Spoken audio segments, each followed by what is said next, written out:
Board is in session. All three commissioners are present. The purpose of the meeting is this is a Board of Equalization meeting. And before we get started, there is a recording you'll need to listen to. This hearing is for the Board of Equalization, BOE, to provide taxpayers with an opportunity to appeal the assessed value placed on their property for taxing purposes. For each hearing, the appellant will be given 3 minutes to make their presentation, after which the appraiser will give a factual presentation on how the assessed value was established. Each appellant will then have a chance to provide a final 2-minute rebuttal. The board will then make a decision. Anyone wishing to give testimony will have to be sworn in. All motions made during these hearings will be made by the Board of Commissioners convened as the Board of Equalization. Pursuant to Idaho Code Section 63501A, only the property owner taxpayer or their legal counsel may appear before the Board of Equalization. You may, however, call witnesses to testify on your behalf within your allotted time frame. We are aware that some appellants may not be able to appear at their scheduled hearing due to our statutory time frame to hear appeals. However, the board does review and consider all documents and information provided when making our decisions. As set forth in Idaho Code 63502, the burden of proof falls to the taxpayer seeking relief to establish that the determination of the assessor is erroneous, including any determination of the assessed value. Otherwise, this board shall uphold the assessed value. It is important to note that if there is a reduction in your taxable value, it does not reduce resources to the governing entities, but in fact shifts the tax burden to other taxpayers in the district. Any adjustment made on your assessment will be in place for the current tax year only. Please understand, after the current tax year, the adjustment will be removed and your property value could change drastically if market conditions warrant it. If you are not satisfied with the BOE's decision, you will have an opportunity to appeal the decision to the Board of Tax Appeals or the District Court.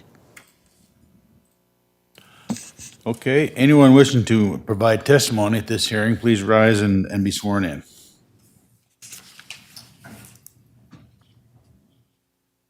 Do you swear the testimony you're about to give is the truth? Okay, thank you. All right, our first appeal is parcel number R513-403-0313. It's Frederick Gordon. Go ahead, Frederick. You can take the podium if you'd like, or you can just sit down there, whichever is most convenient for you. And give us your full name and address, and we'll go from there. Did you have anything to hand out to us? Thank you. Yep, thank you.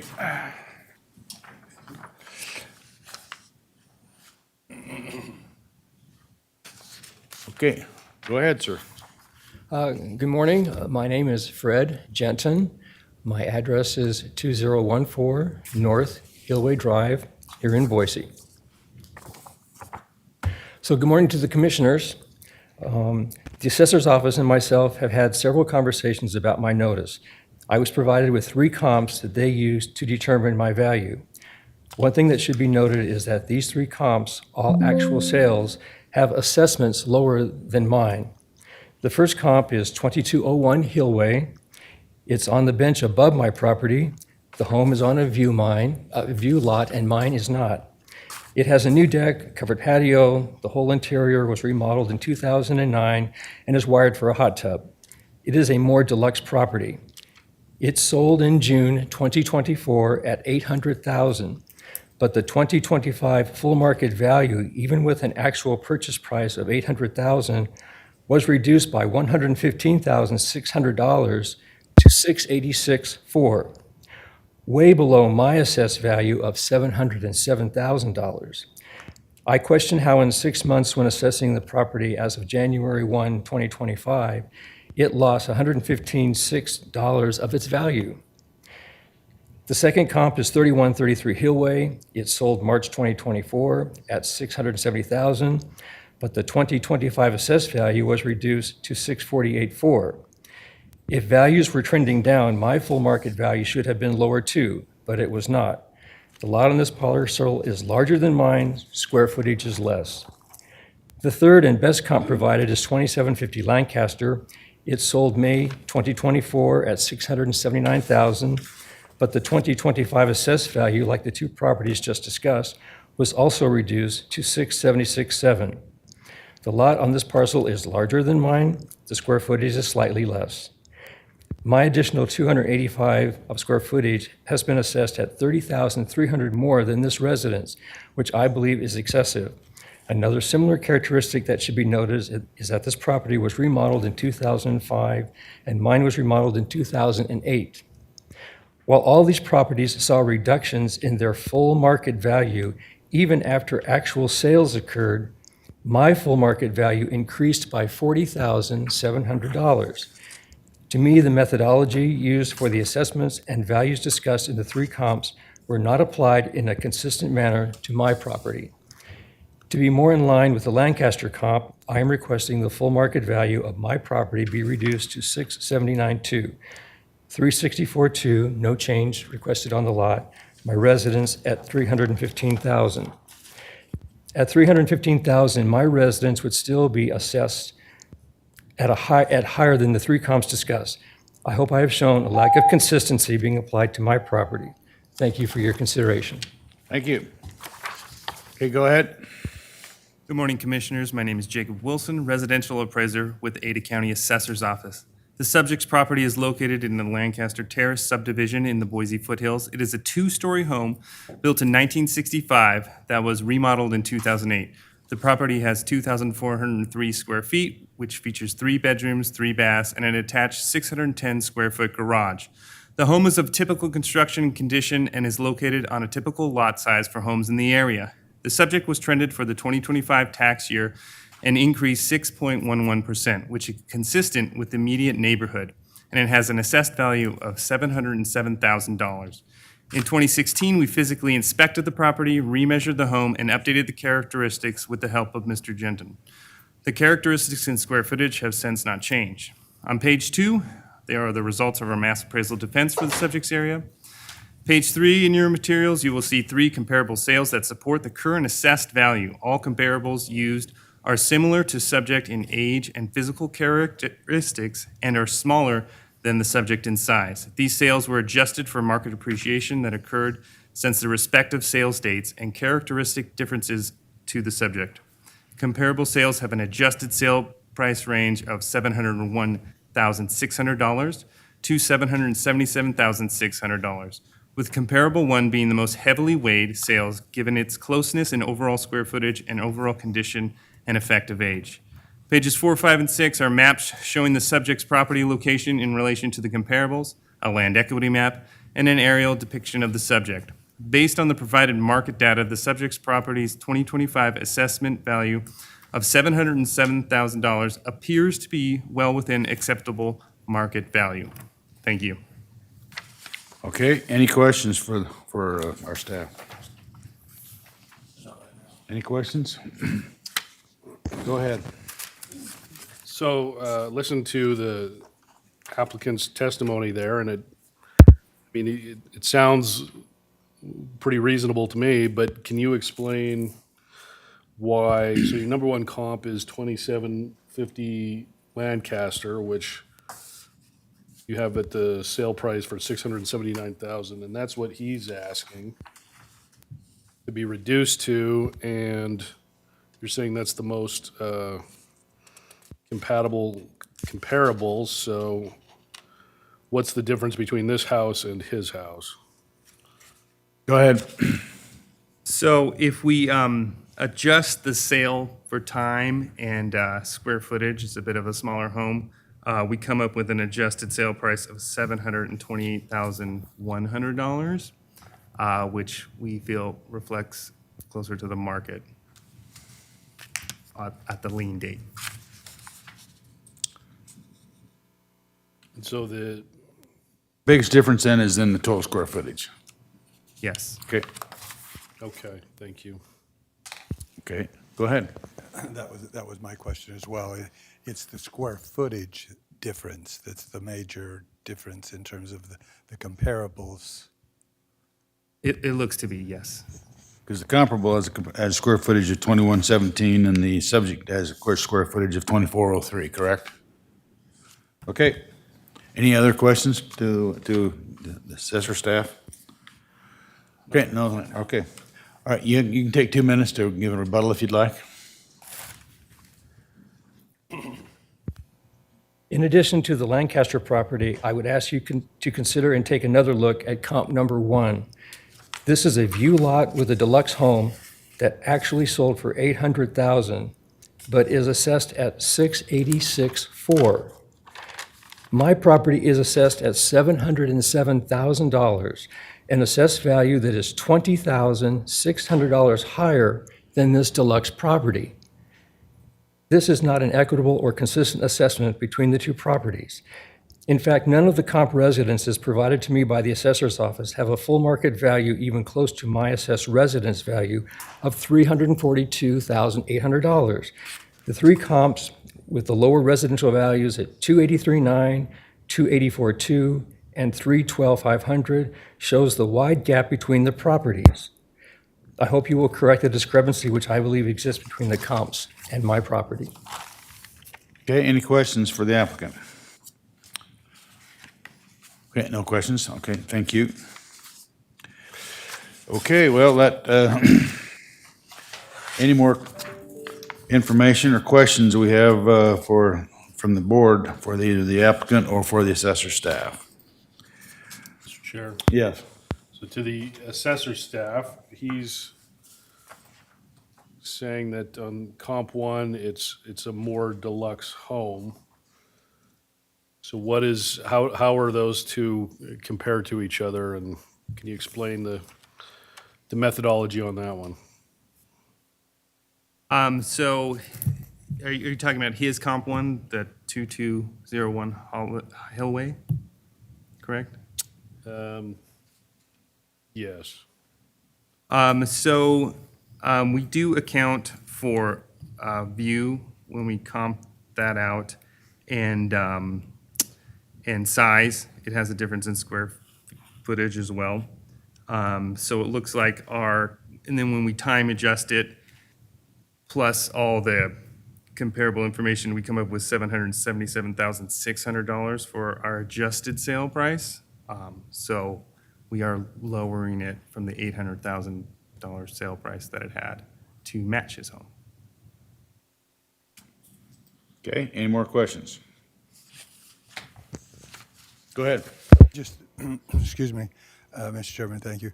The methodology of, explain to me, because I think you just did, but explain to me again, because I don't know if I understood it. When there is a square footage change, a difference, and then how do you accommodate that in relation to the location, the view, all of that? What's the methodology for putting those two pieces together? Yeah. So as I can speak to the views and location, we have graded differently, if a home has a view. Correct. So we'll take off for that to match the subject's property. And then similar with square feet, if the comparable is smaller, we'll add to match to the subject's property and so forth. Thank you. All right. Okay, any other questions? Just a question about the sale prices. So on all 3 of these, they sold in 2024, but for the 2025 assessed value, it's less than what they were sold for a few months previously. And the biggest disparity is the 2201 Hillway, which purchased for $800,000 in June, but then the assessed value is $686,000. So can you just explain what's going on in the market there and why everything is assessed at a lower value when just a few months previous they were sold for higher values? Go ahead. Sure. I think we're looking at mass appraisal, so adjusting subdivisions, not based on one sale. So we wouldn't necessarily look at one house with one sale to adjust it. And then we kind of take the median of that. And we're always a little behind, right? Because we're doing last year's and bringing up the first. For that specific property, I would have to get you more information as to why there's a difference there, but it probably has something to do with our mass appraisal techniques and looking at overall sales in the area. But all three were assessed at lower than what they sold, so is it possible that neighborhoods in the mass appraisal is under assessed? It's definitely possible, yes. But after trending, we get the median ratio for the group, and we try to come within the 10% of, the state law to be at for market value. Okay, go ahead. You have another question? Go ahead. Yes, that, I was going to ask the same question, the trending. How do you get the trending value, because it's established on a fixed date? The sales were various times during the previous year. So the trending values, how do you establish those trending values for a fixed point in time, which is what you have to do, a January 1st date of value on a specific date, but they're still trending. So I guess then the auxiliary question to that is the trending value for the whole community, should everybody be redone in terms of the trending up, not down in terms of, how do you put the trending in terms of the whole community, I guess is my real question. Go ahead. Yeah, so we time adjust sales, right, which I think is kind of your question, that sale happened, and then we look at the market for what the time adjustment would be to the first. And so this year, we're doing 0.35% per month, which is like a 4.2% for the whole year. So that's how we'll move that sale to align it with the first. As far as specifically in this specific area, I would have to ask the appraiser more in-depth questions as to why this was trended this way. Mr. Chairman? Yes, go ahead. So there is a formula, like you said, 1.25 per month, or whatever it was you said. Yeah, 0.35% per month. 0.35% per month, and you do that based on what's going on in the market. Then Correct. that is what you were talking about when you saw trending. And that's generally accepted procedure in terms of evaluations. Correct. Both in the real estate industry as well as for appraisers, generally for what we're doing. Exactly, yes. Thank you. And I would have another follow-up question, and that is the trend analysis is required of the state. These have to be marked at market value, and the leeway is 10% either way. Is that not correct? Correct. 10% lower, 10% higher. And you're confident that all the comparables that you've used and including the subject property is within that range? Yes, we are very confident, yes. Okay. All right, any other questions from the board? No. Okay, well, good enough. That means there's no more questions. We need to make a decision. Is there a motion pending? Mr. Chairman? Yes. I think based on what we know, we have to accept the assessor's detail and analysis and decision unless there's overwhelming evidence to the contrary, and I think that is the case here, so I'm ready to make a motion. Make a motion, I'll accept a motion. I move that the Board of Commissioners, sitting as the Board of Equalization, uphold the assessor's valuation on parcel number R5134030313, and authorize the chair to sign the documents on behalf of the board. Is there a second to the motion? Second. Okay, you've heard the motion. Any further discussion? Hearing none, all in favor say aye. Aye. Aye. Motion carried. Thank you, sir. Mr. Chairman, and he understands the next step if he wants to do that, correct? Yes, you have the right to appeal this to the State Board of Tax Appeals if you'd like.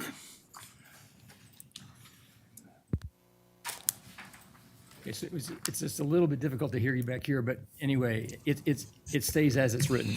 It stays as written, and you have the right to appeal to the State Board of Tax Appeals, yes. Okay. Thank you.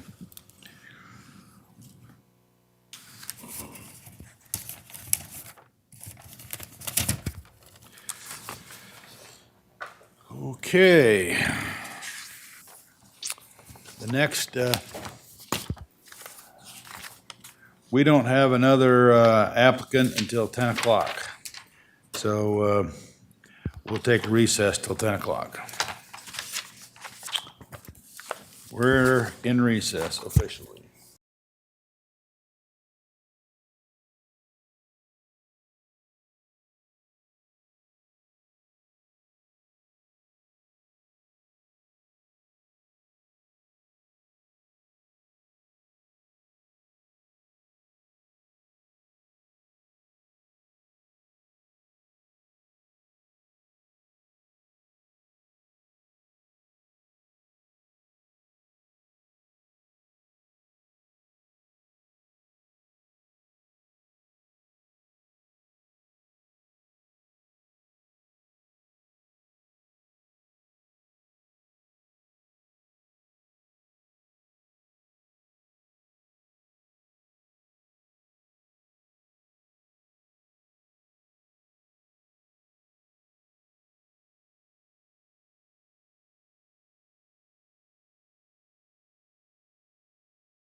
Record.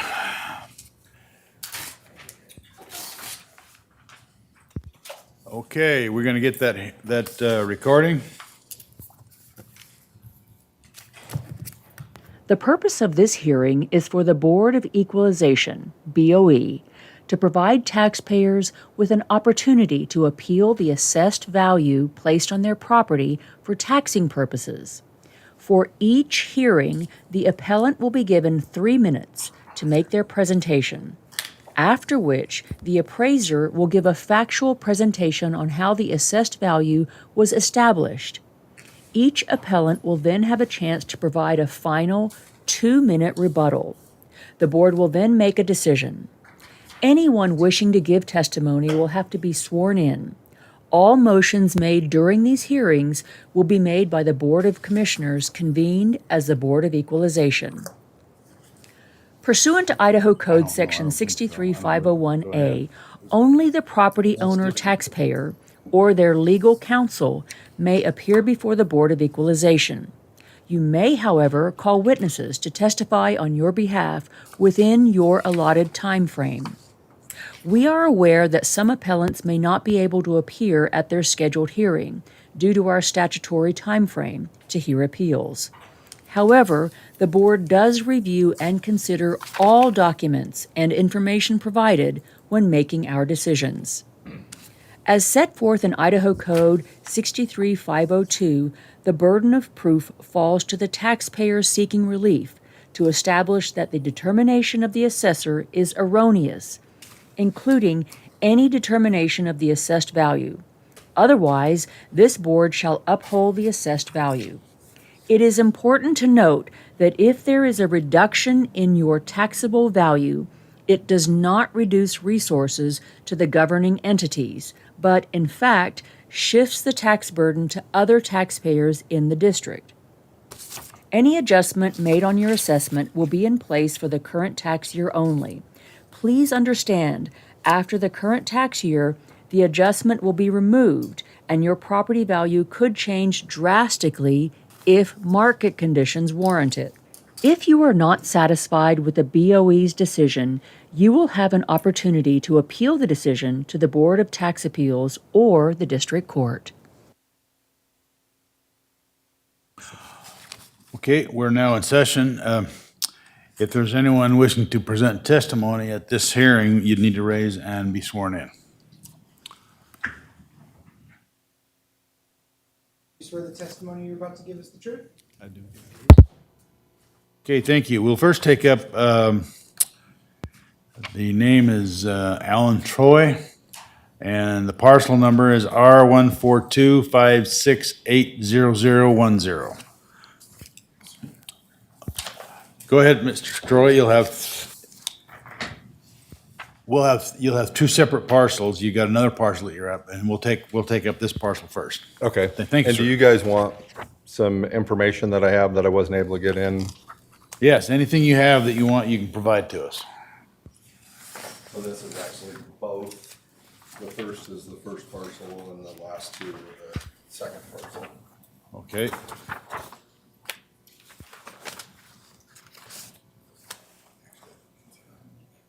Yeah, For his case, one's underneath, or is I don't that for know. somebody else? that's for his case. All right. You Is that- provided these comparative market analysis? Yes. Okay. Is that for both parcels or for the? Yeah, so the first 2 pages are the first parcel and the last 4 are No, for the these, second. these, hold it up for him there. These here, we Is got that these. yours? Oh, is that, so you got my email this morning? So yeah, it would be the same information. Okay. Correct. Which one's which? I don't know. Let's see, this is Columbia Road right now. No, I believe we're doing Bryker, is that correct? We're doing, We're doing Columbia. Okay. yeah, we're doing Columbia. That's parcel 142568010. Okay. That's what we're doing right now. Okay. That's Columbia. Okay. Here, there's a. All right, go ahead. Right. So my name's Troy Allen. I want to thank you guys for taking the time to listen to my concerns about the value of our properties, first of all. The first property I'm talking about is not my primary residence. which according to the documents I have provided, believe it should be valued closer to $370,000. I came up this figure using 9 different comparable homes that have been sold between July 2023 and June 2025. I know some of these are out of the time frame you typically look at, but with the age, location, size of the home, the property size, it's a fairly unique property. I've included newer homes and subdivisions near me on the first comparative market analysis, and I've included homes more representative of the age and property type on the second one. Most of the second homes are located in Nampa. My assumption is that that was appropriate since Mr. Quinn included homes from the Nampa area in both of my comps that he sent me on each of my properties. Either way you look at it, it's virtually the same number that you come up with. The second home, I believe, was tossed into a spreadsheet to meet a certain top line or bottom line number. Not sure what it was. One other thing that I would like to add is that I'd added some value to that for the property size, but I also took some value off of that because we're next to a recycling center. I don't know if you're familiar with Timber Creek, but they actually take a hazardous waste material there. It's waste activated sludge, so we get kind of a rancid smell, so it's kind of hard to go out and enjoy your property in the evening or in the morning. So took a little bit off for that, but added some in for the property on that. Mr. Chair, Yeah, go ahead. this might be an open question, but isn't Timber Creek just wood and wood products, or they're taking? No, they, up until 2 months ago, they were grinding concrete, porcelain, marble, asphalt, which is carcinogenic. And that we just went to Meridian and got that stopped about 2 months ago. So that fortunately is gone. They currently take in a product that's called WAZ, W-A-Z, waste activated sludge, which is actually a hazardous material. It's supposed to be in an industrial area, and we're in a residential area, so it affects our property. I mean, sometimes you literally can't go outside. How often do you smell it? Or anything? Sometimes every day for 2 weeks, sometimes not for 2 weeks. It's off and on. Thank you. But they do take the waste activated sludge 5 days a week. Keep going. Go ahead. Okay, so on that property, that's basically what I have. Oh, okay. Any questions for the applicant from that board? You already asked your question. Do you have any other questions? Okay. All right, thank you. Okay. All right, go ahead. Good morning, Commissioners. My name is Jacob Wilson, residential appraiser with the Ada County Assessor's Office. The subject's property is on the Chingway Terrace subdivision. It is a single-level home with a basement and was built in 1945. It has an attached garage and 5 separate agricultural buildings ranging from 1,100 to 1,600 square feet. Our record indicate this home was remodeled in 1970 and it has a total of 1,313 square feet. It is located on a 1-acre home site with the remaining 1.843 acres classified as agricultural land. The subject was reappraised for the 2025 tax year, including rewriting the characteristics of the parcel with the homeowner by phone last December. The parcel increased 21.55%, which is slightly higher than the immediate neighborhood, which has an average increase of 18.19%. The subject property has an assessed value of $510,300. We have offered to perform an inspection and requested internal photos. Both requests were denied. On page 2 are the results of our mass appraisal defense of the subject. On page 3 of your materials, you show 3 comparable sales that support current assessed value. All comparables are similar to the subject and are within approximately 200 square feet of each other.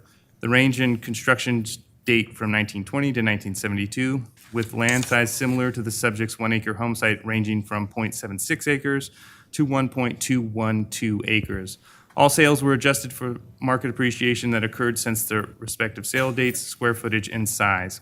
Comparable sales have an adjusted sale price range of $522,600 to $723,400, with comparable one being the most heavily weighed sale given the small differences in the home's square footage, land size, and location. Pages 4, 5, and 6 are maps showing the subject's property location in relation to the comparables, a land equity map, and an aerial depiction of the subject.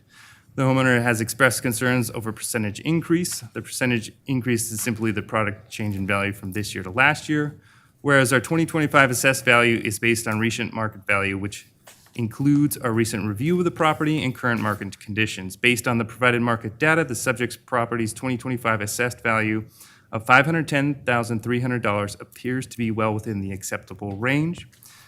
We received the appellant's comparative analysis this morning, so the appraiser is here today, can address any direct questions with that. Thank you.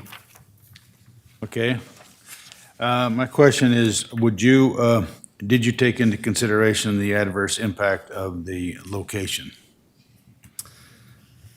With regards to to the center, the neighbor, the Timber Creek? I'm going to have to May I address that? give it to the Sure. appraiser here. Is it okay that I come up here? Yeah. Okay. My name is Todd Quinn. I'm the residential appraiser with the Ada County Assessor's Office, and I appraised this property. With respect to your question about the Timber Creek area, we do not have paired sales showing any sales differences, and the appellant did not provide any as well.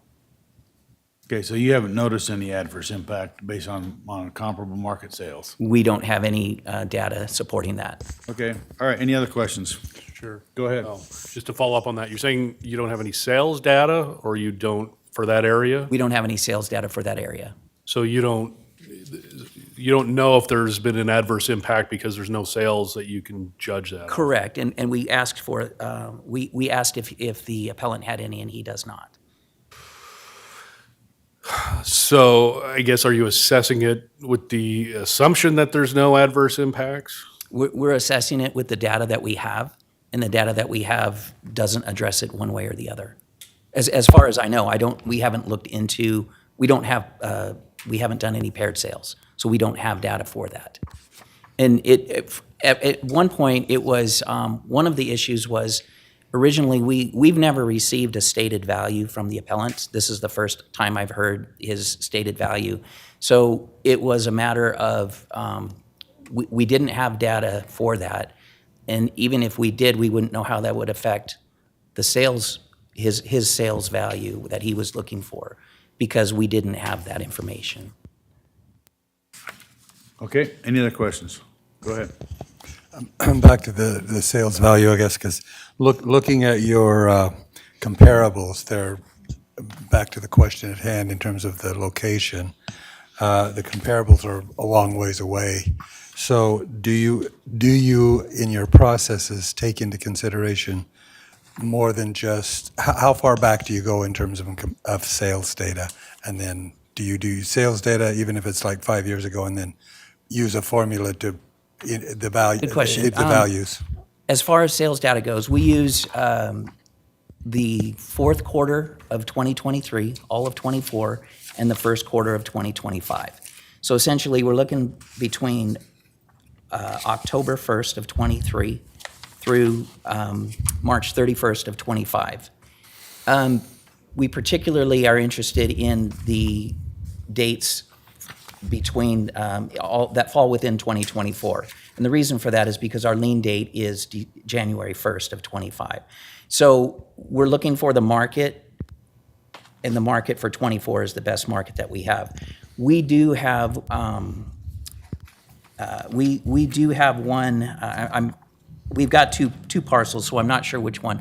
We do have one that pended in December 12th, I believe it was, of '24.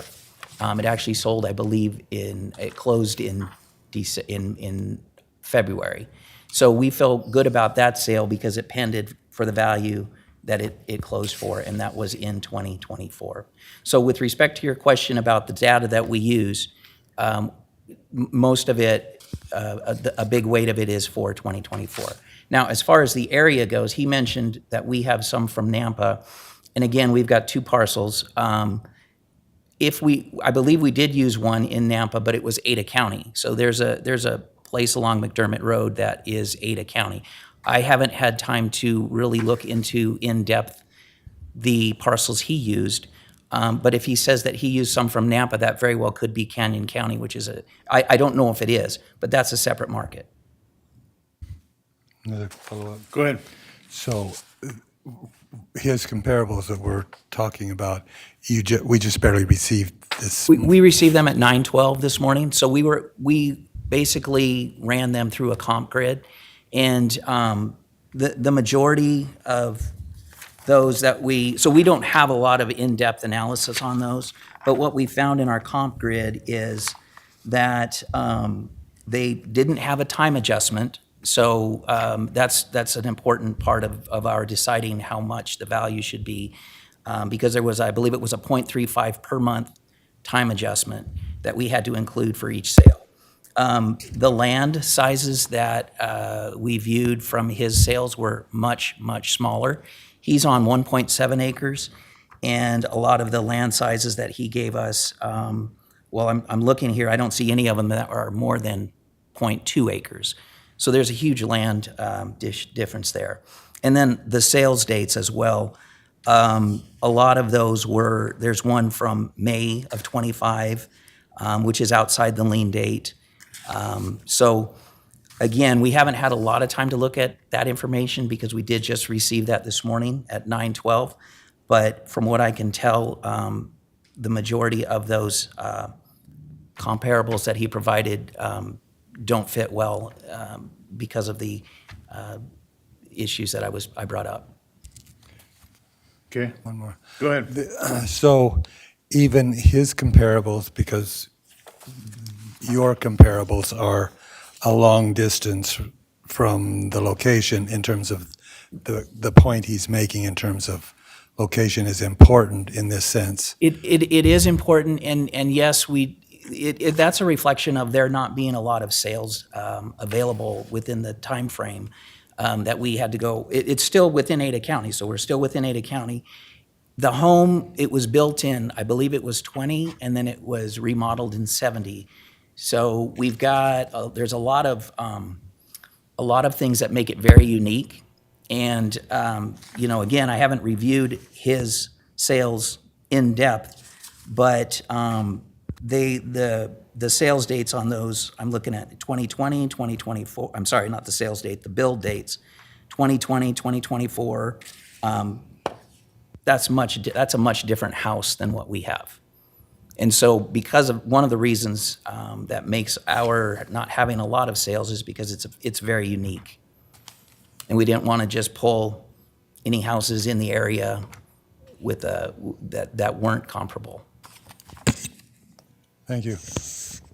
Okay, did you have a opportunity to do a physical inspection of the property? We did not. We asked various times if we could do an inspection, and we were denied. We asked various times for photos of the interior, and we were denied as well. Oh, okay, so you tried to do a physical inspection? Definitely. And you couldn't make arrangements with it? Correct. Okay. Okay, any other questions? Mr. Chairman. Yeah, go ahead. Another question. So I know we just barely received this information on his comparables, but his comparables appear to be kind of like your comparables, and are not addressing the the location question that he brought up. Even his comparables, is that true? Because I was just trying to sort through here and see where his comparables were in relation to the property. Yeah, I haven't, from just looking at this information that I've seen, I haven't seen that issue being addressed in the comp grid that we ran. Again, we haven't had a lot of time to look at it, but in just throwing this into our comp grid, that doesn't address an odor issue. Yeah, and of course, he's going to be coming up, so he can address that too if he wants to. Thank you. Thank you. Any other questions? Not at the moment. Thank you, thank you. Thank you. Okay, sir, you can give some closing comments for a rebuttal if you'd like. Go ahead. I think I can't give you any hard facts on the sales there, but I can tell you that when we were disputing the Timber Creek, there's a subdivision right across from them, and I spoke to at least 4 people that live in that subdivision that regretted buying there, B, have told me that the properties that face Locust Grove are lower priced than everything else in the subdivision. Now, I don't have facts for that. I'm just telling you what I heard as I discussed, right? The other thing that I think is unusual about this is my 1920s property, my 2019 property, and my neighbor's 2005 property all went up exactly 21.5%. That's where my spreadsheet issue comes into effect. The average rate of county is 4.5%. I think 21.5%, 5 times the average is, I think we're trying to meet a number or something. That's just my opinion. But I can tell you the odor is, if you go talk to anybody within probably a mile of there, you'll get the same response. This house, you can see, sits right on the property, right on the road. The property is literally 50 feet away from me. That is where the property is at for the Timber Creek, so. And you use the property as rental. We do it as an Airbnb, It's an Airbnb, yeah, so it's temporary rental. yeah. And that's what's difficult about getting somebody in there, besides we don't really want our houses, pictures taken and stuff out on the internet, so that's kind of part of that. Okay, now, I've noticed that you've used a real estate guy to give you these comparables, but he hasn't, this Matt Boucher, is that his name? Yeah. He hasn't done an analysis of, he just give you the numbers, just give you the way I'm reading it, he just give the numbers. And you're giving us anecdotal information on people you've talked to, but you haven't given us any substantive information on actual market values decrease. Well, those houses I provided are the substance on the market value, aren't they, in the paper? Is that what you're asking, or am I misunderstanding? Well, but they don't say that. They don't say that. As far as for the recycle center portion of it? Yeah. Oh, correct. Yeah, so he didn't even take that into account. So he doesn't even take that into account. Yeah. That has nothing to do with it. That's my personal, I mean, the numbers are what they are. They come out to the 370, just at the size of the house and the add-in for the property, the size of the property. Okay, any questions from the board? Mr. Chair? Yeah, go ahead. Looking at your form, it didn't look like you put in something for taxpayers' opinion of full market value. No, as far as in there, I didn't. I had not got all of the information back last week when I put it in. So earlier I stated, I think 370 is the value. 370 even. Yeah, it was like 369, 543 or something like that, but 370-ish. And the county is saying 510. Yeah, I think that's what it is, 510. How long have you owned the house? We purchased it in 94. Has the recycling center been there the whole time? No. When did that show up? It's been active for about 4 years, is it? 5 years, about 5 years. And the first year and a half wasn't bad, but then he migrated and crossed the line numbers of times, and so it's gotten worse. It's gotten slightly better because at least we don't have the carcinogens in there anymore, so that's improved slightly. So the sludge, that was fairly new, but he's not doing it anymore. Oh, no, he does it 5 days a week. Okay, and how long has he been doing that? He's been doing that outwardly for about 2.5 years, I think covertly for about 4 years. Because we started smelling it and started complaining, and I mean, you could call all the agencies, there's hundreds of complaints on it. And so, I guess in the 4 to 5 years since the recycling company's been there, and then the odor became an issue, you really haven't tracked the home sales in the surrounding areas, or there just haven't been that I many? really haven't had any reason because I'm not looking to sell it, so it's not relevant to me, other than this side of it. Okay. And it's so unique. I mean, there's some new subdivisions around there. That's what I'm saying is in one of my comps, they're new homes. And in one of my comps, they're old homes, and it's hard to, you can't really research the same thing when you're doing a comp. You don't get the same animal. And then you didn't consent to a on-site inspection because you didn't want pictures of the interior on the. We really don't want any of our homes, they're not on the internet now, so we really don't want them on there. And I know they say that's not what happens, but that's kind of, I mean, there's nothing special about it. It's just an old house, so. So your main contention is not really the interior of the house or any renovations. It's really comes down to the recycling center and the smells diminishing the value. I think that's a little bit of it, but I think if you look at the numbers I provided, forget about the smell. Yeah. If you want to forget about the smell, I think the smell should have something to do with it. But if you look at my numbers, that's what equates to 370.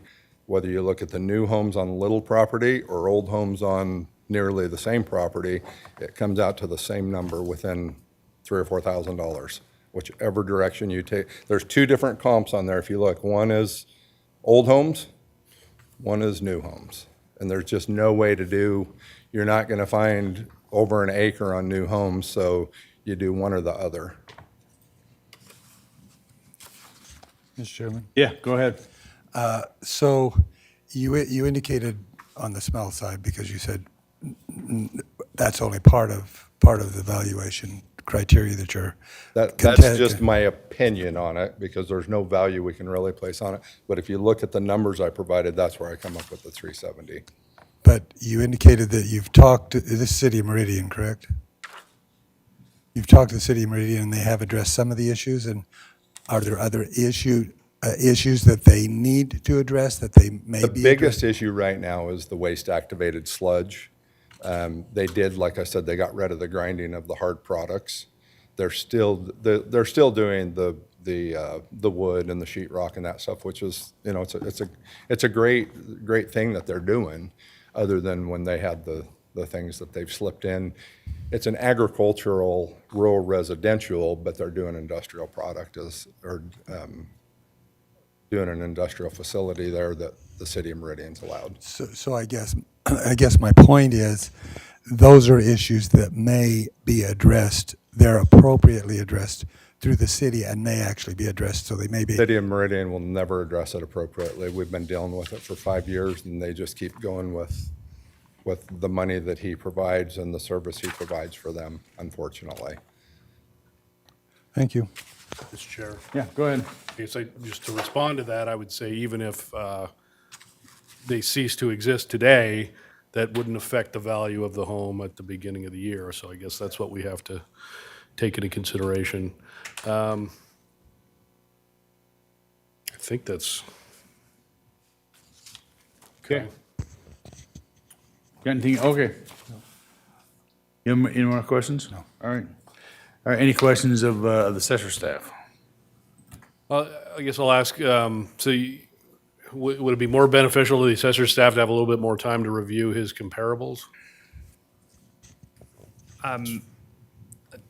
Probably not. We feel pretty good about our trends and following in the market, so.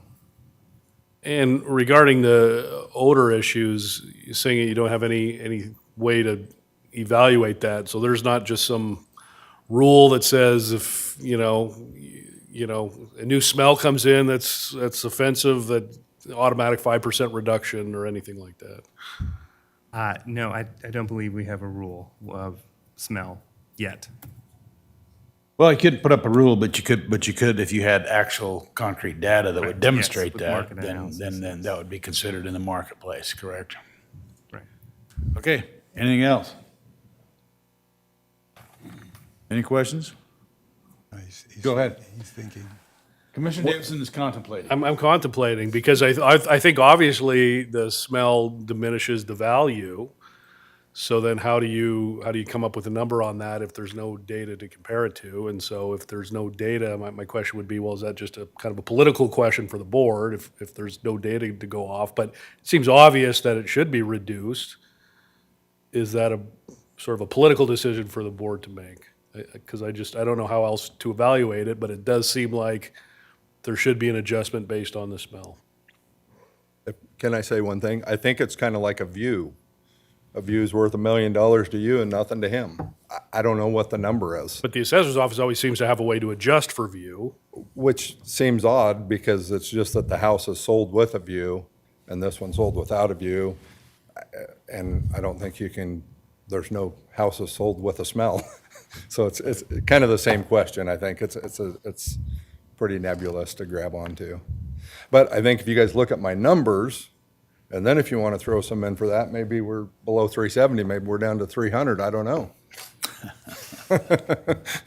Optimistic. So, thank you. I appreciate you. you guys. Thank you. Mr. Chairman? Yes, just go ahead. For staff again, back to the comparables. We have a method, you have a methodology of choosing comparables, correct?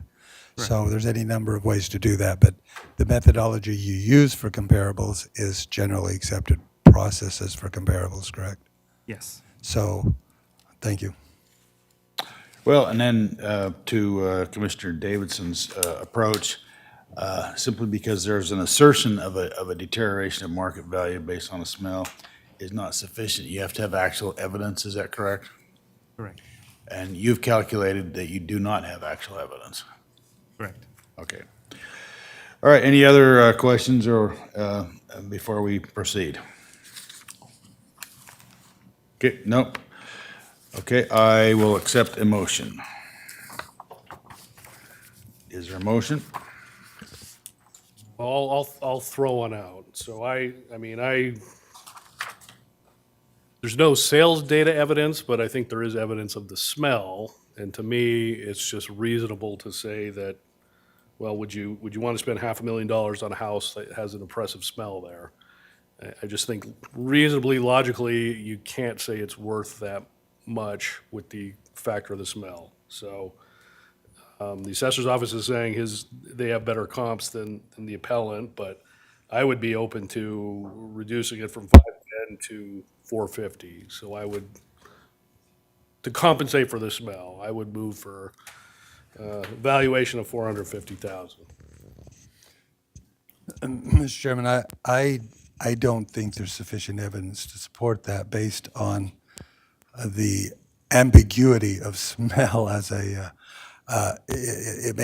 may or may not be real, but there's no methodology, accepted methodology, at least the way I understand it in terms of valuations. And there's no market data to support that actually has impacted the value of the property. Third thing is, there are issues that legitimately could and need to be addressed in terms of the smell issue, auxiliary to what we're talking about here, that may or may not be addressed. And as Commissioner Davidson said, our evaluation has to be based on the January 1st date of its value. So I would be willing to accept the value and make a different motion, but Okay, well, go ahead and make a motion then, if you have another motion to make. well, is it appropriate? Substitute motion. Substitute motion. Then that's what I was just going to say, a substitute, not a just hold to. So I make a substitute motion that the Board of City and Commissioners, the Board of Equalization, uphold the assessor's valuation on parcel R 14256800010, and authorize the chair to sign the documents on behalf of the board. Okay, is there a second to that motion? I will second the motion. The motion's been moved and seconded. Is there any further discussion? Okay, there's no further discussion. All in favor, say aye. Aye? Aye. Okay, it carried. So we're not going to make any change, but you have the right to appeal to the State Board of Tax Appeals, and you'll get a little more time there to make your case, actually. Okay, so.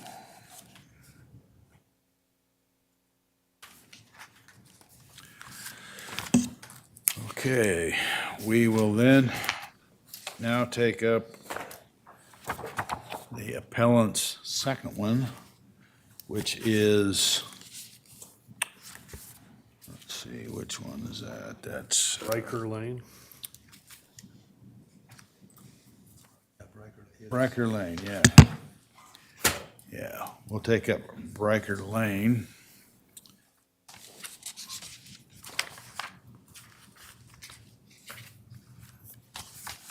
Okay. Okay, we've got, so, you're welcome. Give us your, make your case. Go ahead, Right. sir. So, same information as last time. We don't need to drudge all that up, but I think if you, which, I don't know, I don't know if you guys looked at my comps or not, because it looks like you just went with their numbers, but this residence is my primary residence, and if you look at the comps I've given you, let's forget about the other stuff because that doesn't seem to matter. I think the value is closer to 740,000. And if you'll actually look at the 9 comps and not just go with what the county has provided you, you'll see that those 9 comps, every one of them was within 2 miles of my property. They're all very similar finishes, inside, outside. I've added some extra money on there, about $100,000, because my land is a little bit larger than the majority of those. We can go through the rest of it if you want, but you've already heard the rest of it, as far as the location and the concerns I have there. But I think you actually need to look at the 9 comps and not just go with the 3 comps that the county's providing this time. Okay, and you're, 740. yeah, you're looking at 740. So it's a pretty quick math problem. You take the average on that sheet, times it by my square footage, add 100 grand, you got your number. Or you can go with their 3 comps that aren't necessarily any better or worse than mine. But So I you're don't know if looking you at, looked at my comps on the last one, so I don't know if it's relevant or not. so you're suggesting the market hasn't changed much since 2022? Are you looking at? I'm looking at what your assessed value was in 2022, I 828,000. don't believe that was probably correct. I just didn't have the time to deal with it. Okay, But if you look at the second page of the thing I gave you, the average square footage price is $213. Do the math, there's your answer. Those are 9 properties within 2 miles of my house. Chair? yeah, go ahead. So in your comparable market analysis from Amherst Madison, do they do the adjustments for time and square footage and all the other factors that generally? These are actual sold properties. The dates are 7 of 24, 1 of 24, 4 of 25, so maybe you don't count that one. 1 of 25, you count that one if you're going to count his. 7 of 24, a 5 of 25, you may not count that. A 2 of 25, you'll count that if you're counting his, and a 12 of 24. So there's 7 of them that you need to look at that have actually sold within 2 miles of my property. But you do got to make the adjustments for square footage or other factors. Does this report have any adjustments? Well, are you looking at the second page? Yeah. Okay. It has the square footage, and the one on 124 is it's within a couple hundred square feet of mine. The one on 25 is within a couple hundred. The one on January of 25 is within 100 feet of it. The one in February, they're all within a couple hundred feet of my property. There's one that's about 1,000 feet more. But the average is 213 over 7 houses that are within a couple of hundred feet of my property. And they're within 2 miles of it. So I think we've got to do some math on this one, on my stuff, and not just on their 3.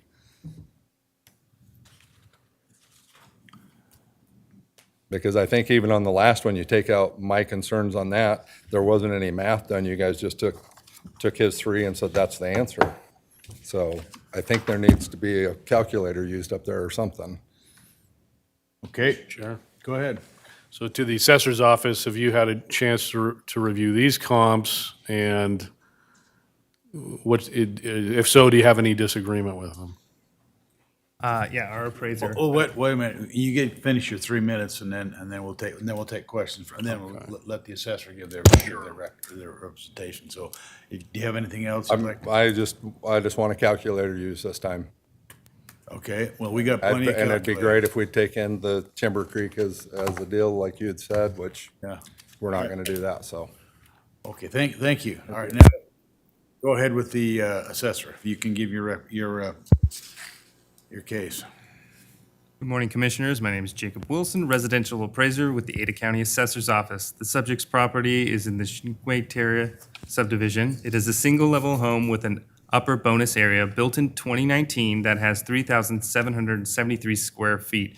The home is above average construction and condition and is located on a typical lot size for homes in the area. Additionally, this parcel is contiguous to a 29.9 acreage of agricultural land. The subject was reappraised for 2025 tax year. The parcel increased 21.58%, which is slightly higher than the immediate neighborhood, which has an increased average of 18.91%. The subject has an assessed value of $1,135,861. We have offered to perform an in-person home inspection and requested internal photos. Both requests were denied. Page 2 are the results of our mass appraisal defense for the subject's area. Page 3, in your materials, you will see 3 comparable sales that support current assessed value. All comparables are similar to the subject in physical characteristics and bracket the subject in size, though all the comps are 13 or more years older than the subject. Adjustments were made for market appreciation, building size, land size, bathroom count, fireplace count, and swimming pools. Comparable sales have an adjusted sale price range of $1,251,100 to $1,414,100. All parcels lie within northeast Cuna rural residential area and share proximity to Columbia Road. All parcel listed are comparables to the subject, with comparable 1 being weighted most due to it being the parcel with the fewest net adjustments made. Pages 4, 5, and 6 are maps showing the subject's property location in relation to the comparables, a land equity map, and an aerial depiction of the subject. The homeowner has expressed concerns over percentage increase. The percentage increase is simply the product of change in value from last year to this year, whereas our 2025 assessed value is based on recent market data, which includes our recent review of the property, current market conditions, based on provided market data. The subject's property's 2025 assessment appears to be well within acceptable market value range. Thank you. Okay. Have you had any opportunity to look at the applicant's comparables that he provided? Yes, Todd has this All right, morning. go ahead. Thank you, Commissioners. Again, we had about the same amount of time as we had for the previous one. We received it at 9:12 this morning. But again, the brief review of his comparables that he provided, essentially, as far as I can tell, there's no time adjustment in there, which is important. Again, it was a 0.35% per month time adjustment. The land issue, again, the largest land, the majority of these is like 0.2, 0.3 acres.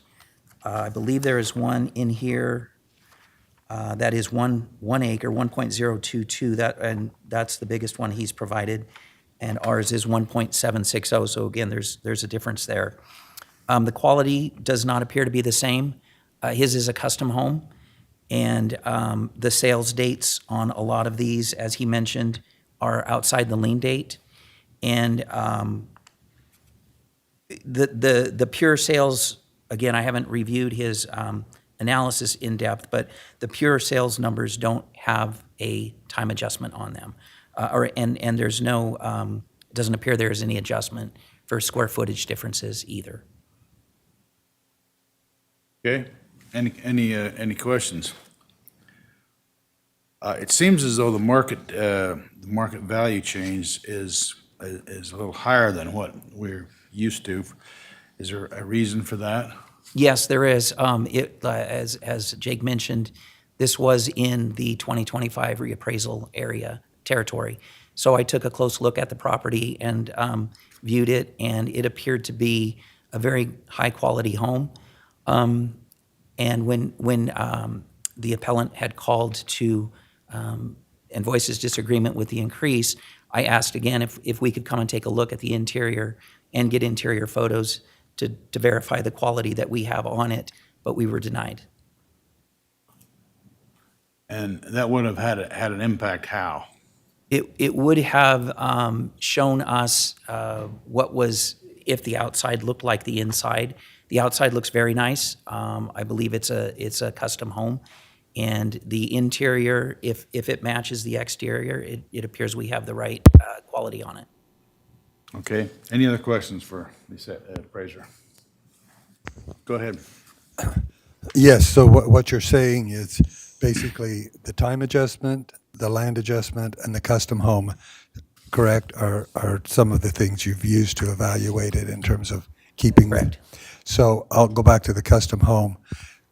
Is there a formula for a custom home, or you just look, if it's custom, you evaluate everybody, then you take a custom home based on a formula, or if you can look at it, the exact condition, situation? The custom home separates the homes from your run-of-the-mill, neighborhoods where they build in mass. This is it's in a small neighborhood, and the majority of the homes in that neighborhood are very nice homes. So there's not necessarily a formula, but when you get into a custom home, they typically are significantly more. The quality's better, the finishes are better. You just have better items in the home, and that attributes to value. So Go ahead. again, based on your comparables as well as his, and you've just had a cursory chance to evaluate his, but are any of those in your comparables custom homes in comparison to his, or any of his that you can look at custom homes? I can't speak to his. I haven't looked at those enough as far as the quality of the homes, but just looking at some of the subdivisions, they're large. They're subdivisions where a lot of the kind of the mass homes are built, which doesn't always, but can lend towards not being a custom home. As far as the comps that we have, I believe ours are custom homes, and they are within basically 3 miles. I think the farthest was 3.2 miles from his location. Okay, So you're saying all of them, or the majority of your comparables, are custom homes? I believe so. Thank you. okay, any other questions for the assessor's office? Hearing none, any questions for the applicant? Okay, hearing none, thank you. Yes, you get a rebuttal.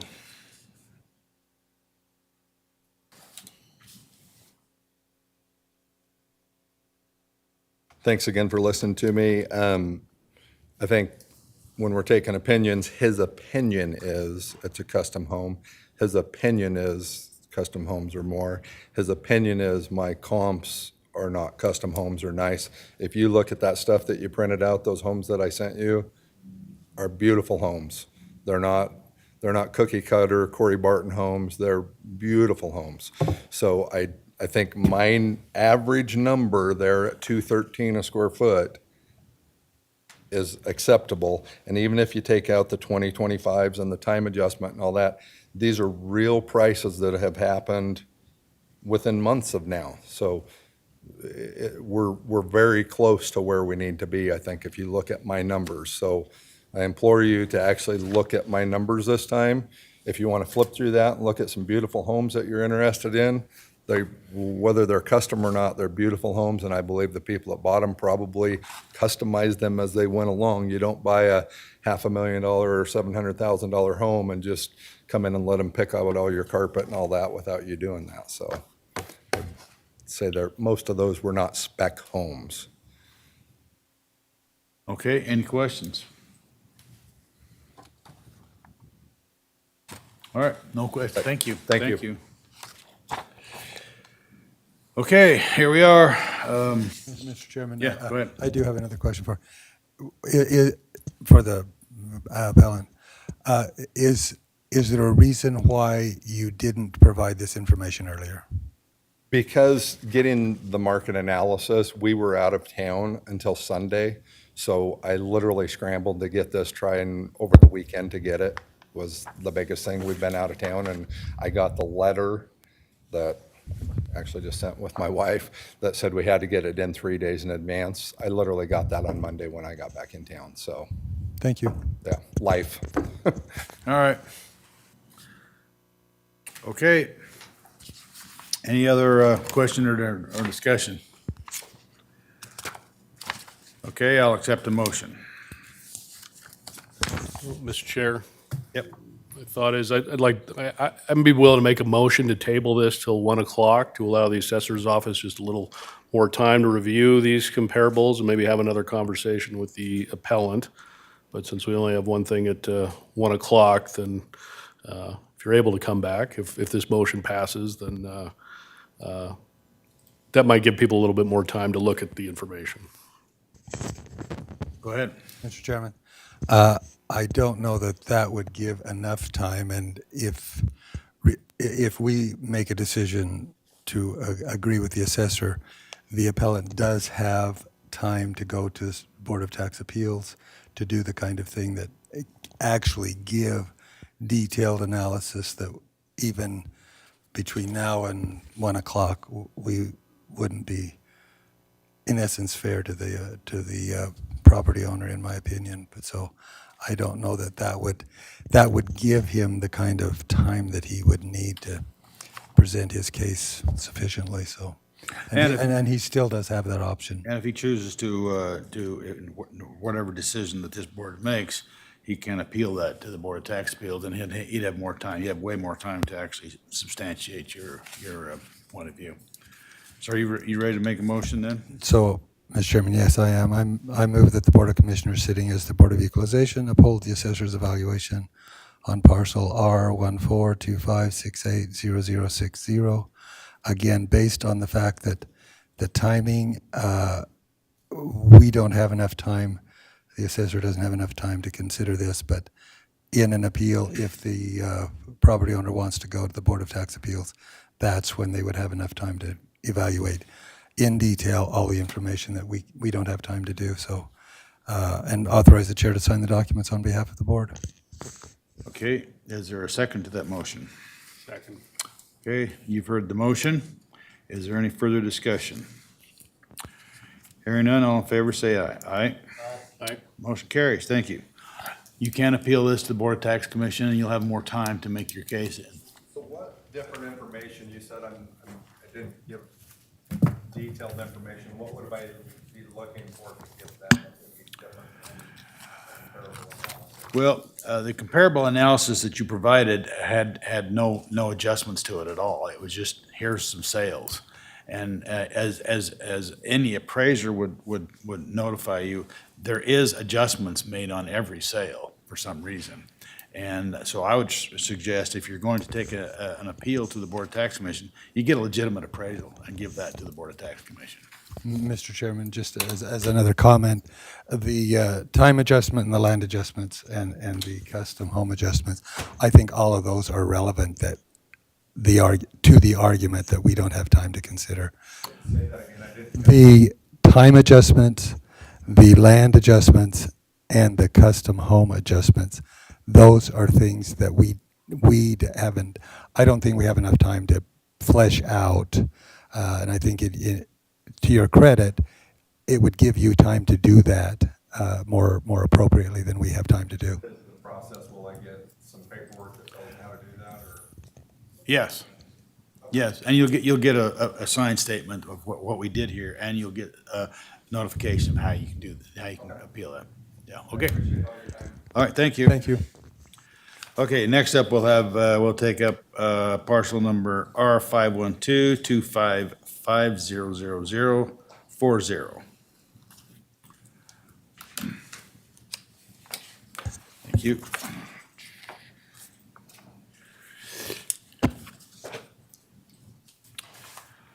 Okay, this is Deborah Rudolph. She has called and said she will not be here. And so we have the information that she has provided to us. We'll take that into consideration. And so go ahead. Good morning, Commissioners. My name is Jacob Wilson, residential appraiser with the County Assessor's Office. Upon appealing the assessed value for their property, the appellant spoke with the residential appraiser, mentioning they may be unavailable to attend the scheduling hearing. The appellant was notified that their appeal would still be reviewed. The subject's property is located at 350 West Fall Drive in Lakewood subdivision. It has a 2025 assessed value of $542,800. This is a 3.73% increase over last year's value. This increase is in line with the change experienced by the entire subdivision. I've included 3 sales of properties that are of similar in age, design, and location that all support the subject's assessed value. I'm happy to answer any questions you may have about either the subject's property or the comparable sales. Thank you.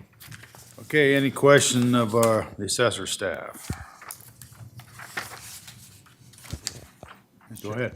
Just to make sure I understand, so the 3.73% that you're talking about is the general neighborhood that you're talking about, correct?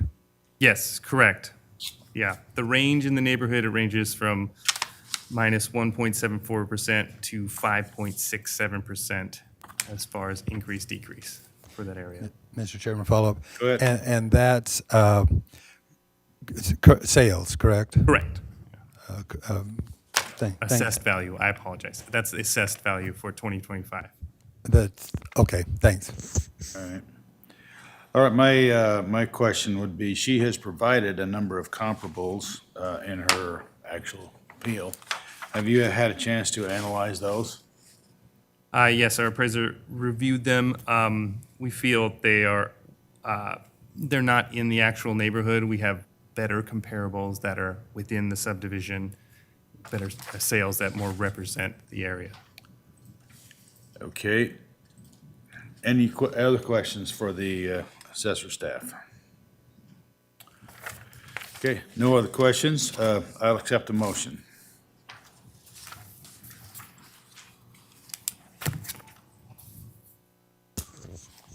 Mr. Chairman, I move that we approve, that the Board of Commissioners, sitting as a Board of Equalization, uphold the assessor's evaluation on parcel R5125500040 and authorize the chair to sign the documents on behalf of the board. Okay, there's a second to the motion. Any other discussion? Hearing no discussion, all in favor say aye. Aye? Aye. Motion carries. Okay, we are almost to the 11 o'clock hour, and we have one applicant at the 11 o'clock hour. And I don't see that. Is there anyone here yet?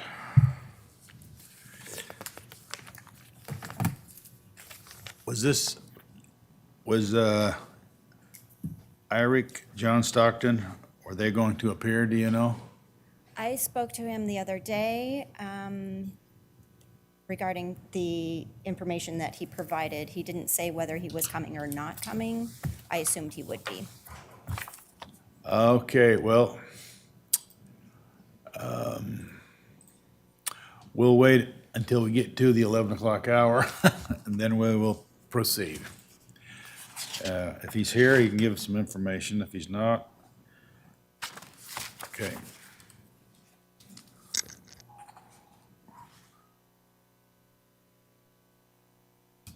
Oh, thank you.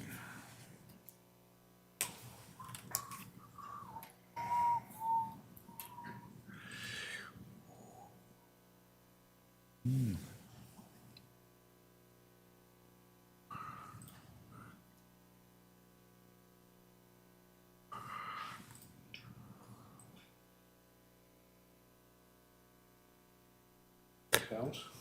What's that? That's a big house. Looks like a pretty good sized house.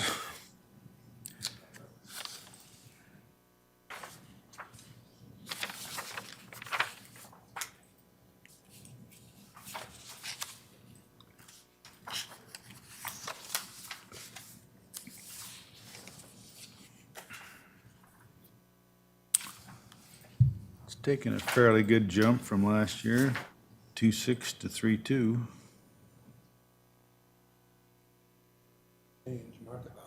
Yep. I'm wondering if there's a, Jumped and lowered and jumped. what's that? It jumped and lowered and jumped. See that? Yeah, it was at 3 million in '22. And now. That's pretty consistent right now. Yeah, '22 was higher, the market changed a little bit. Okay. Okay, it's 11 o'clock. We will proceed. It appears that the applicant is not in the, is not here. Somebody back there? On the agenda, it says Irick John Stockton, and these say Christine Eden. Husband and wife, two different names. Okay. All right.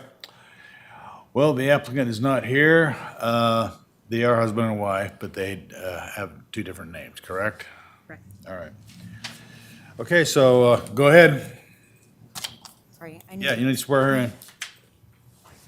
Do you swear the testimony you're about to give is the truth? I do.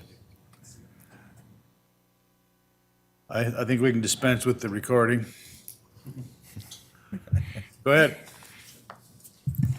Thank you. Good morning, Commissioners. My name is Tina Winchester, residential appraiser with the Ada County Assessor's Office. The subject property is located at 448 River's Edge Lane in the gated portion of Laguna Point Sub in Eagle, Idaho.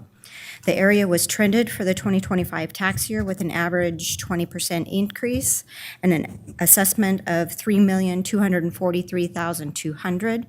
Values within the subdivision range roughly from 1.5 to over 5 million. I've reviewed the sales the appellant provided and found these to be not as comparable. Very large adjustments were needed to equalize to the subject's amenities, which indicate they are not as comparable to the subject. While they are located in nice subdivisions, they were either too large, too old, or not privately secluded behind a gate, and all sold after the January 1 lien date. Also, utilizing national aggregate data from sources like Zillow, Redfin, are not as reliable sources for individual properties as they don't take into consideration for location, quality, and amenities. There's a reason that appraisal is a licensed profession.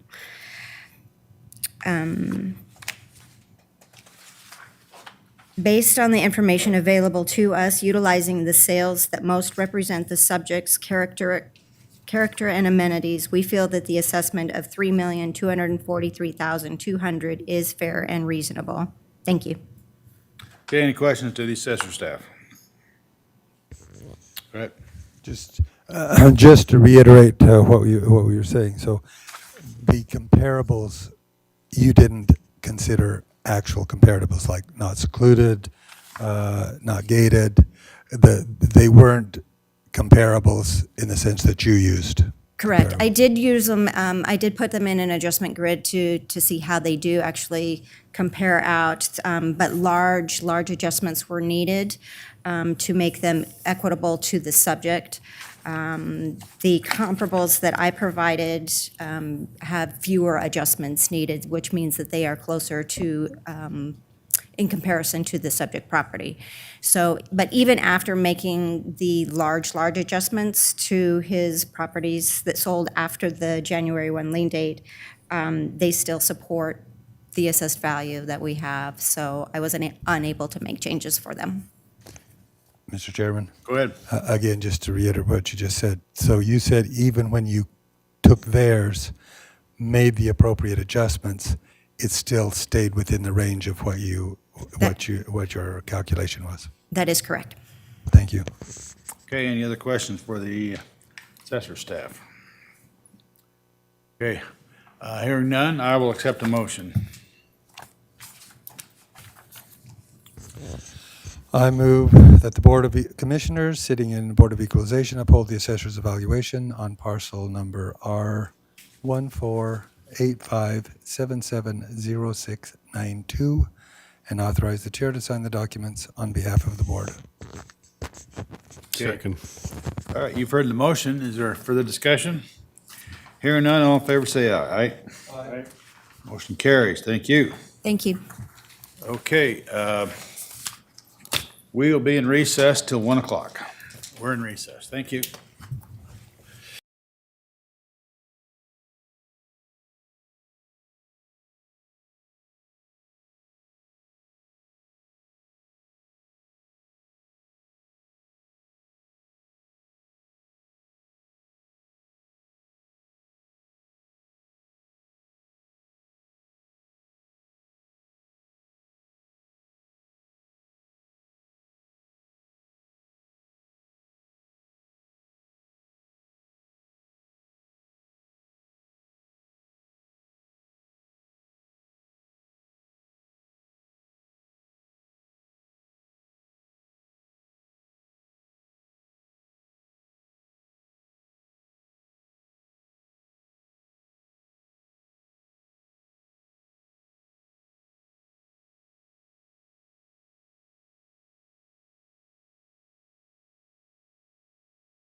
All right, good afternoon. It is 1 o'clock. The board has been in recess on its Board of Equalization.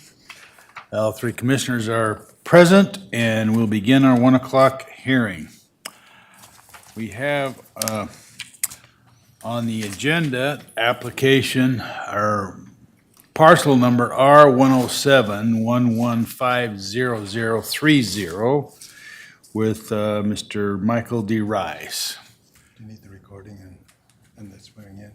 Yeah, excuse me. We need to have the recording, and we also need to have swearing in. The purpose of this hearing is for the Board of Equalization, BOE, to provide taxpayers with an opportunity to appeal the assessed value placed on their property for taxing purposes. For each hearing, the appellant will be given 3 minutes to make their presentation, after which the appraiser will give a factual presentation on how the assessed value was established. Each appellant will then have a chance to provide a final 2-minute rebuttal. The board will then make a decision. Anyone wishing to give testimony will have to be sworn in.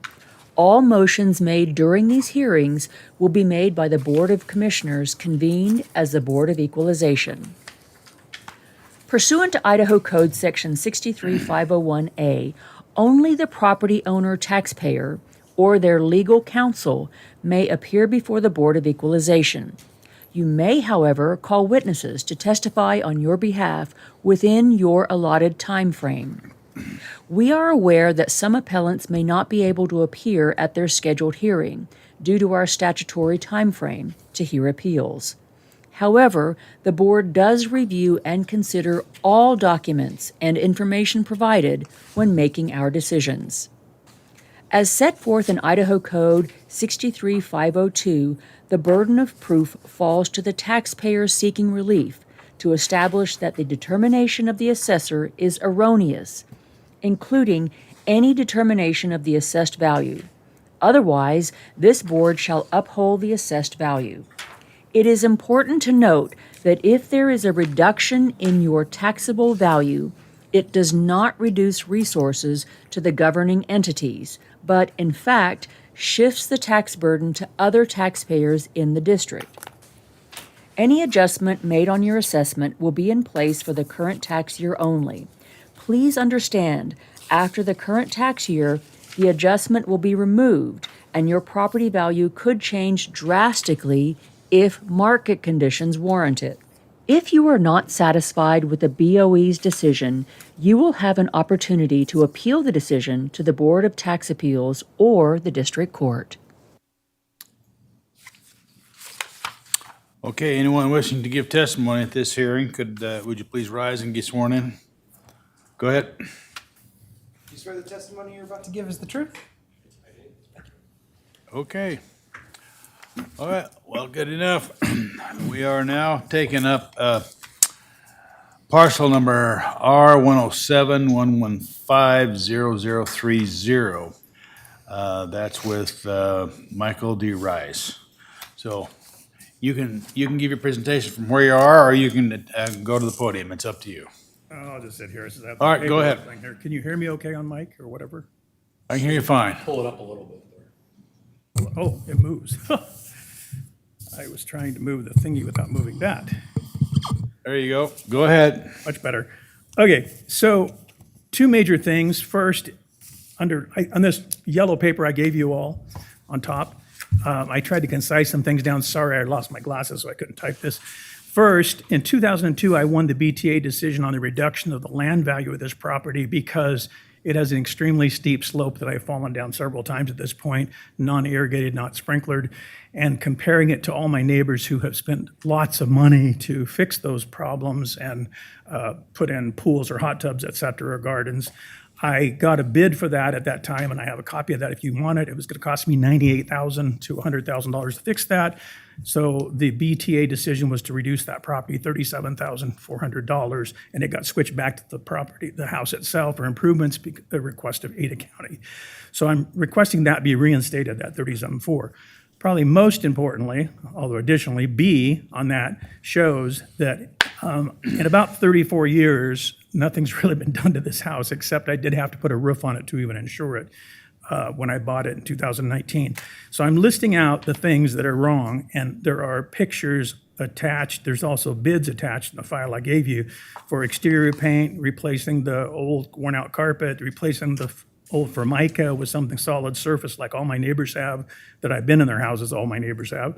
Replace the broken sealed windows or the broken window in the bathroom that I showed the appraiser, replacing the fence that's falling over, dilapidated deck, which at this point is dangerous, and replacing the older HVAC system. All those numbers are listed out with a total deduction of $65,830, and included in your package, I included, it took me forever in the last week to do this, but I got bids for all those things, and I did not take the highest bid. For instance, I won't mention what company, but one of them, the bid was $27,000 for those 8-9 windows, and so I went to somewhere else. Valley Glass is the one I went to, and I think it's much cheaper, like $8,000. So I took the lowest bid when possible, considering the time. All other homes I've been into in this whole street, 8 or 9 homes that I've been into, all have redone or remodeled kitchens with granite countertops and new exterior paint and new windows and Trex decking or brick in some cases, none of which I have, new laminate floorings, high-end carpets, and covered patios, which I do not have, full sprinklers, which I do not have. The best comp is actually, well, you will see the best comp is $42.98. I used to own that home. I lived in it before I moved to this home. And $42.98 is the exact size, and I'm not gonna lie to you because your assessment is actually wrong on that house, it's too low, but I sold it for $589 or something like that, which I actually put $579.9 on the second page, the second gold page at the top. I just changed from A to B last night because I wanted to lower my request. I figured instead of using the assessed value, I'd go to what I knew the house sold for. And all those things that I don't have are included in that house. That house has all the things listed below, including brand-new HVAC system at closing, solid surface counters, all those things are included, all of those. And so my bids to replace those things in my own house ended up being that $65,830. And that does not include things like broken cabinets that I showed the appraiser or other things that I showed the appraiser. I didn't include those. I just include the major things. And so I live in a pretty dilapidated house. Okay, you can wrap it up if you'd like. Well, that's the main part is, from newer fencing to everything. And I tried to be honest about this by not taking the highest bid. I tried to give you the situation it's in, and it is totally, I haven't really even had anybody in my house for several months because it's in such shape that I decided I didn't want to. So it's really an awkward situation moving from a house that's actually assessed. The one down the street that I did sell was actually assessed for less than the one I live in, which I think by $30,000, I'd have to look at that number, which is absurd because the other house is so much nicer. And it sits on not only do all these homes have a view, they have an extraordinary view, admittedly, but the one I sold was one of 3 homes out of probably hundreds homes that also sit on a 6-acre park right in the backyard. Mine doesn't have that. Mine just has a steep hill and then the canal sits behind it. And there is a small deductions on all these homes for wasted land that goes into the canal, but I'm not talking about the wasted land. I'm talking about the horrible steep slope I have, which is about 0.05 of an acre. And when I reduce that down to compare to the other homes at that size, which would be 4298 and 4296, I should have gone larger number, but I already got the appeal changed for 37.4. So I left it at that on this request. So 34.74 reduction in the land value and 65,870 by what, I can't remember. Oh, the appraisers called that cost to cure. So those are all cost to cure bids inside your package. Okay, So those two totals, by the way, on the second page, under B, those two totals are subtracted from the actual appraised sold price of $42.98, which was just done about August, September last year. And so that came down, subtracting those to $476,670. That's what I'm requesting for an assessed value. okay, so you're requesting the assessed value be less than it was last year? Correct, because I've been dealing with 2 family deaths, so I only appealed 2 years ago. I appealed the value of the land because I knew that I felt strongly about that, and quite frankly, with timing and everything else. I couldn't come in and appeal the whole value of the improvements, so I couldn't get the bid. So I got the bids this time. Okay, approve the any inside. other question of the applicant before we move to the assessor's office? The only other question I would love to know is somewhere in your file, there's this picture of 9 or 10 of the 12 homes on the same view part of the street. And when you look at it, I think it extremely concerns me, and my neighbors think I'm just being targeted, because all of the homes on this street were decreased in value, except one was only $200, but the rest of them, some of them were decreased by 22,000, 32,900. My neighbors were decreased in assessed value. If you notice on the bottom of the page, the 2 homes I've owned increased by 77,000.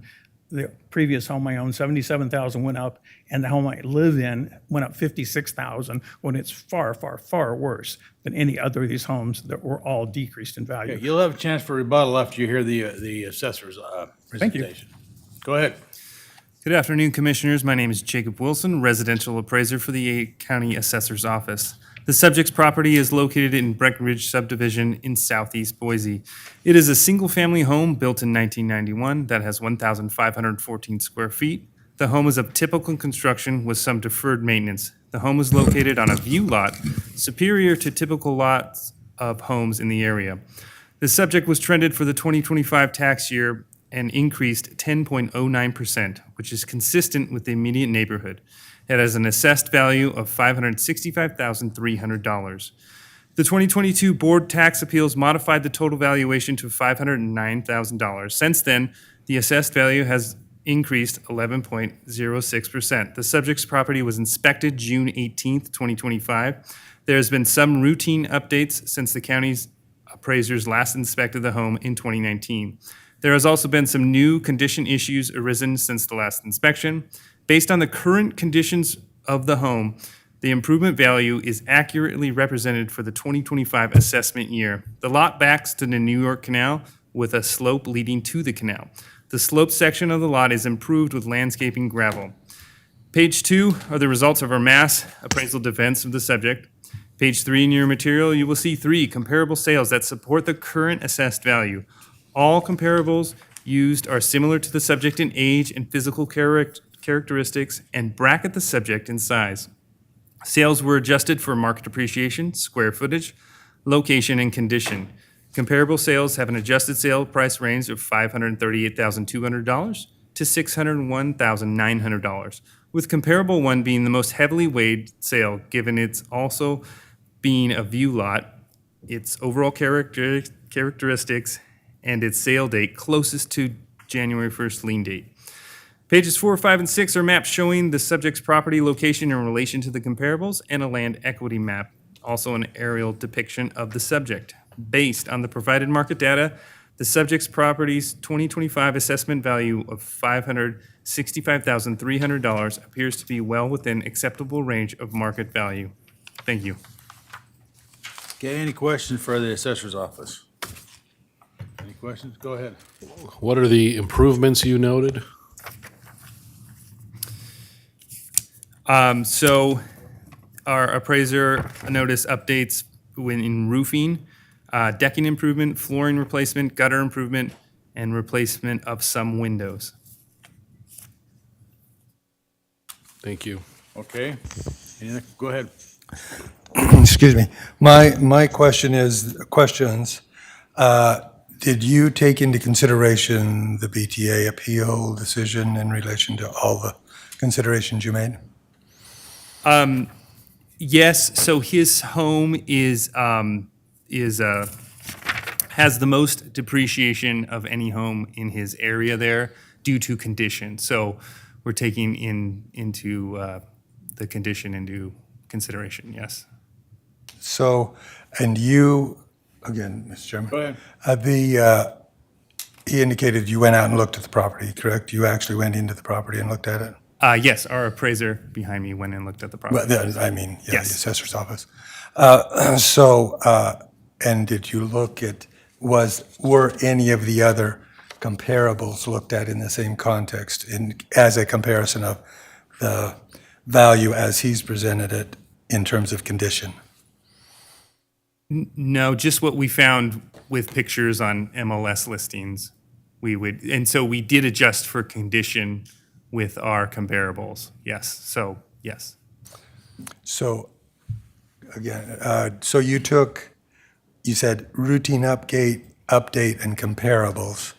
So in his presentation, he indicated that the comparables in the neighborhood, including a property that he actually lived in, that the changes in value were different than the home he currently lives in terms of percentage increase, et cetera.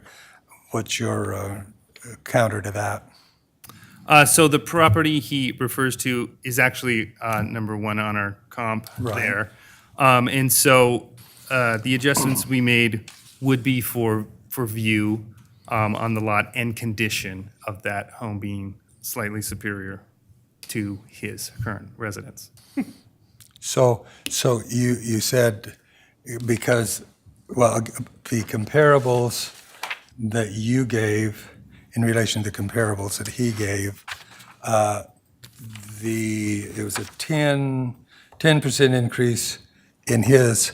What was the value of the others in terms of the comparables, the increase in value? Or was there an increase in value on the others comparables? And what was the percentage? So on our comparables or his Right. comparables? Both, actually. Let me see if I have that. I don't have the assessed value of our comparables that we have. Let me double check here. In terms of I'm Okay. talking about the Yeah, increase. okay. The increase, or the apologize. change, I should say, the change year over year. Right. So the change for his area in the comparables is between 6.3% and 24.49%, with the subject being at a 10% increase. Okay, and your comparables, those are his.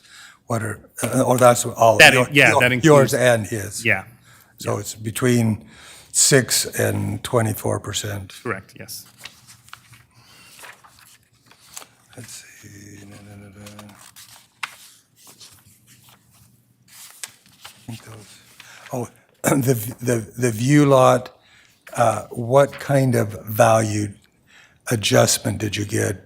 Did you give his view versus the other views? How is that calculation made in your the amount of the assessment? Yeah, so the view is accounted for in the land value, and based upon sales, view lots are given more value than non-view lots. And so on his street there, all the land values are equal, the view lots there. If you look at our land equity map, it'll show you the land values there, and you can see the ones with the views are all valued the same. The condition issues would come into effect on his improvement value. Right, Mr. Chairman. Yeah, go Because By all means. the land values, as one person commented this morning, the land value is more than the improvement value. And that's the case here as well, that the land has more value than the. Yeah, because we're giving him, putting depreciation on for his condition of his improvement, yes. Thank you. Okay, any other questions for our staff? Any questions? All right, if you'd like to do a rebuttal, go ahead. I don't want to offend anybody, but to say that it is slightly superior, 4298 over 4264 where I live, is an absolute joke.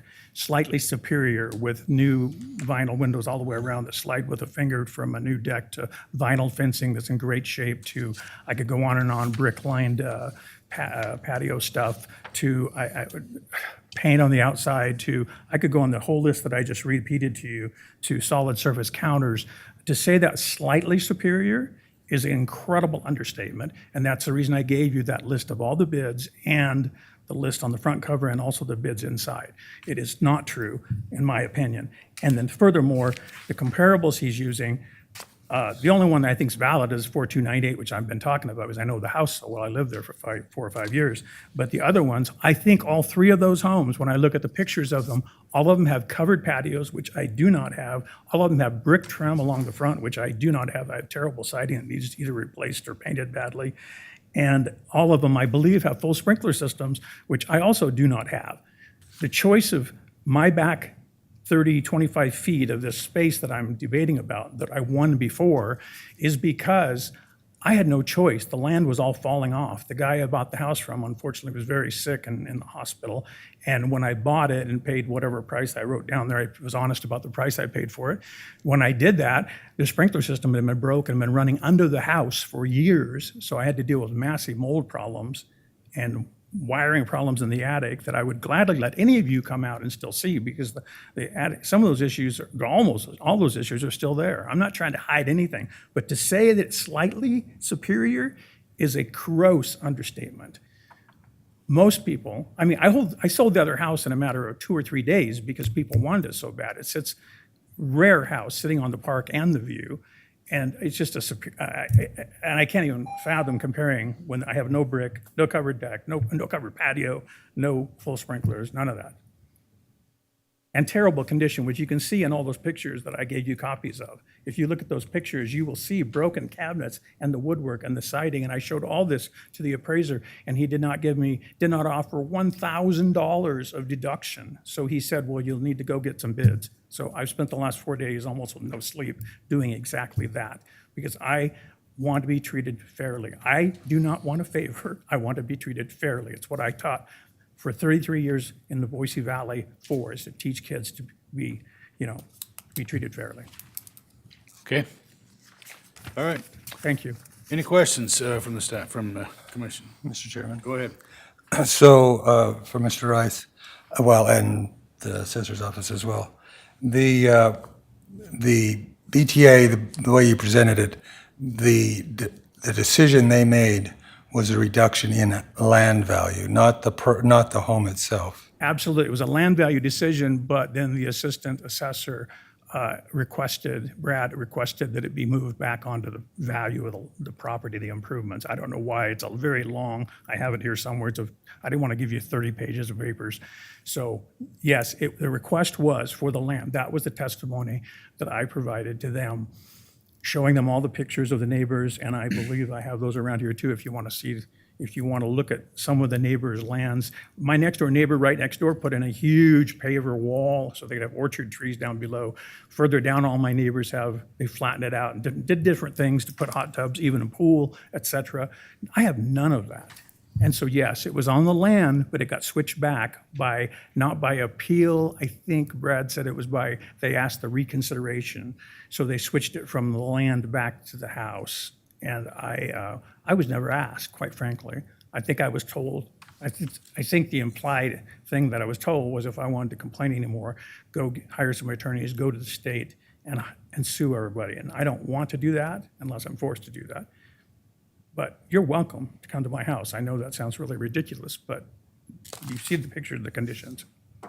Mr. Chairman? Yeah, go ahead. So for the assessor's office, explain what he just said in terms of was it land value or improvement value or a combination of that? And then how does that compare with the other adjacent landowners in terms of the view, the adjustment of the property value, and the improvement value?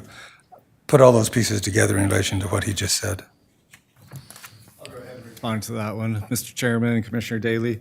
It was a couple of years ago we did attend BTA, and I just want to kind of step back and as far as the definitions that we appraised by, he was successful. He did deserve an adjustment at BTA, and that adjustment was made. I did reach out to Board of Tax Appeals just to make sure the correction was made properly. When we look at vacant land, we look at it vacant as if completely vacant. A lot of confusion comes from the label that we have that's called improvement. We don't call it a building or a house, we call it improvement because there's a lot of value that goes in. So you just gotta recall, when we do our land values, which is in our presentation, we want all of our land values to be equal. And then when somebody does landscaping, bringing in dirt, building retaining walls, those are improvements to the land. So now you've kind of broken away from that base model. Those go on the improvement side, not on the land. So when BTA was looking at the adjustment, they were considering the cost to bring that to level, and that adjustment, they took off the land. I called them up, talked to them, and there's a little difference. I know I talked to Mike yesterday, and when I talked to Board of Tax Appeals, they're going to reach out and make sure he was okay with that adjustment, and I believe they did. He said that they did not. So in the reconsideration, and correct me with any statements I make, but so that adjustment was made. There was no difference in the taxation. So the taxes were exactly the same. He just got the adjustment on a negative adjustment on the improvement instead of on the land value. So his total tax bill at the end of the year was still exactly the same. It's just flopping that change around. So it was an improvement not in the structure, but in the improvement of the land value, increasing the value of the land itself by improving the land in terms of configuration, et cetera. And view was only a component part of that, but retaining walls, all the other things would be improvements to the land value. And that's what you did, what the BTA did, as well as you, that's what was done, I guess is a better way to say that. Correct. On the appeal. And so that was in fact carried forward then, which is one of his requests to carry it forward to that. Board for 1 or 2 years, I'm That, sorry. that was carried forward. And in just a minute, I'll ask you that same question. So that was, in your evaluation, that was carried forward. That's correct. By statute, we have to carry Board of Tax Appeals decisions for 1 year after the decision, so it gets locked in for 2 years. So it gets locked in for 2 years, which was it 2 years ago? So, 22 and 23. okay, so now that becomes a new in 2025. So this is the year that it may change then. It would have technically been last year. Last year would have been the last year, correct, of applying that. So did you have a comment to that? It's just that if you appeal and you win your appeal, my land has gotten worse, not better. I have sagebrush where people have beautiful trees, and I'm not getting into that. But nothing has changed. The unusefulness of that property to me is still the exact same thing. Like I said, I've fallen down that hill twice recently, and I'm not going to do it again. So I didn't argue about the point. Wasn't given a chance, to my knowledge, of even arguing that point, and I respect Brad, but he asked it to be switched back. So on this paper I have in your file too, highlighted in yellow, it shows those discrepancies where 37,400 was switched, even though the bid to put up the wall was 100,000. So I didn't argue the 37,000. I just figured, okay. So I was dealing with a mother who's dying, so I didn't argue that. Maybe I should have at the time, but that should be reapplied to my property, as well as the other number I just gave you, the 65,870 of all the bids, just to make my house even comparable to 4298. Again, to say that it is slightly different is really a misuse of the word slightly, I believe, and I've already told you why. All the comps they're using have a covered patio. All the comps they're using, I believe, have been recently painted. All the comps, I believe, sorry, I had those 3 things written down that I just said a minute ago. But anyway, all these improvements that the other houses had, brick all over, all over the front was brick. I don't have any of that, none. So to tell me it's slight improvement, when you can see the pictures, if you look at the pictures of the damage in the house that I live in, and this is taken recently, of the woodwork, of the siding, of the broken cabinet doors, all of which I showed your appraiser just last week. What is the specific reason the BTA gave you the reduction? The specific reason was because I presented them with all the pictures of the land next to me, about 4 or 5 homes, showed how they'd all been improved. Mine is so steep and non-usable to me, to anybody, I believe. The gravel was put there to try to hold the thing together, so I put some kind of cloth, or had the landscapers put some kind of barrier to hold it up and then cover it with gravel, and it's been that way all those years. It's not changed at all. So is it specifically related to the landscape that's moving, or did they relate it to all the? Actually, both, because they had to put railroad, I couldn't afford anything else, so you put railroad ties along the top, and that's in that picture also somewhere. In this picture right here, on the second page of all these color pictures, it shows the deck kind of hanging off the edge, which is actually getting ready to fall. And it shows where there's railroad ties along there, and they backfilled and tried to hold that hill up, and then below that's 25 or 30 feet of land that's steep, probably 45-degree angle, that to me is worthless. And so that was the $37,400 reduction. So the question is, the reasons that they gave you the reduction, have those been fixed as of today? Or you're saying they haven't been? Oh, no, nothing has changed. It's the same way it was then. And the house condition is worse, but I've given you all those statements and bids already. So I'm requesting those two things, that value of the land, I don't care where you put it, that reduction of 37.4 gets reinstated, and then that I requested the 65,000, whatever that number was, second page, $65,000 worth of repairs that I am not planning on doing right now. I right now have a sick sister who's dying on the East Coast. I'm not planning on doing that, but those were the bids that I actually gave. They're hard bids in your file, and I did not, as I said, take the highest bid at all. In fact, in some cases, the bids were half as much, so I took those numbers. So for the assessor's office, did the appraiser request him to get bids, and then those haven't been taken into consideration? I didn't have all those bids when I saw him, and so he mentioned that if I had this cost to cure thing and could show him bids, they would probably could possibly make an adjustment. So Did you show it to him? No, well, I sent it to him a couple of days ago when I submitted everything to you guys, because I didn't have it done till then. I spent, like I said, the better part of the last 5 days working on this to actually get firm bids from companies. And did the assessor's office have a chance to take those into consideration? Yeah, so in response to his line there, we believe we are taking in account his condition. His home has more depreciation than any home in his area, which is attributed to condition. He has one of the lowest improvement values on his home in the area, which again, we are attributing to taking into account the condition. Even with all that, it's still going up 10%? Right, so the valuation that's market, right? It's going up 10% because of the market. The subdivision is going up between 6 and 24%. His 10% is kind of the average there. And so we believe we're still recognizing the condition issues by having him at such a higher depreciation than everybody else in his areas. If he were to complete those repairs that he has listed, then we would bump up his condition to match those of his neighbors, and he would be assessed at a higher value.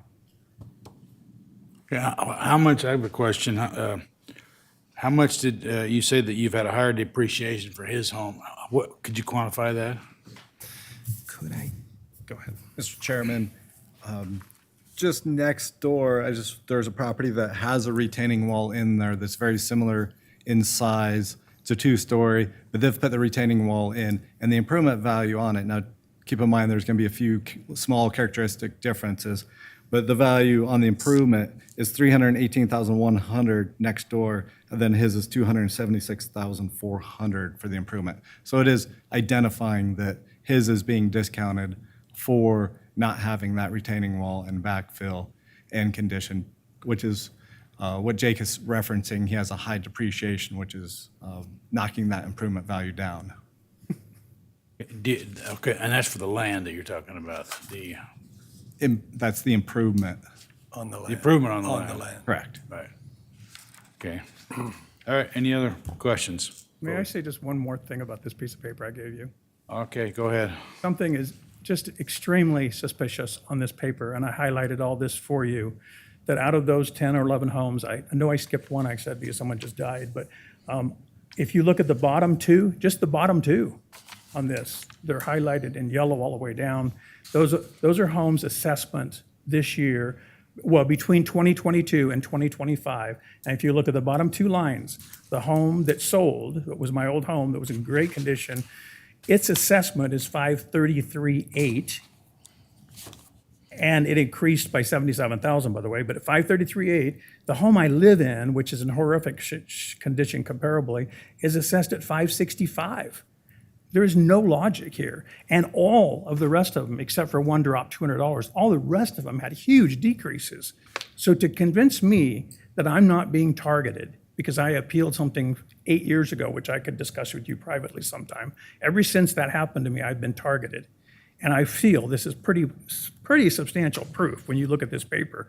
When all those homes, every one of them decreased, some of them by $22,000 and $32,900. Those are their assessed values, and some of these homes have been completely redone inside. Some of them spent $100,000 on the homes. It's not my fault they don't go to building permit like I do when I do stuff. But to look at the bottom two alone, the ones that I've owned, is ridiculous that those two assessments are off, that supposedly assessed value of my home I live in is $32,000 approximately higher than the home I moved out of that was all redone. It makes no sense. I realize these guys have a hard job of looking at 1,000 homes, but when you start looking at numbers like this, which I did and checked twice, so I know they're accurate. Okay, any questions? Thank you for listening. Okay, thank you. Any other questions? No. Okay. Okay, well, now the board needs to make a decision. Is there a motion? Anybody want to kick it off? Mr. Chairman, Go ahead. I guess based on what we have to use as the valuation is, for our decision, is the assessor's valuation we have to take, then consider any information that we've gotten from the homeowner, based on what the assessor said, is they did in fact take into consideration the Board of Tax Appeals decision, previous decision, and more depreciation on the improvements were given than the adjacent properties, which is applying that principle. And they did visit the property in terms of the comparison, in terms of the property itself, the home itself.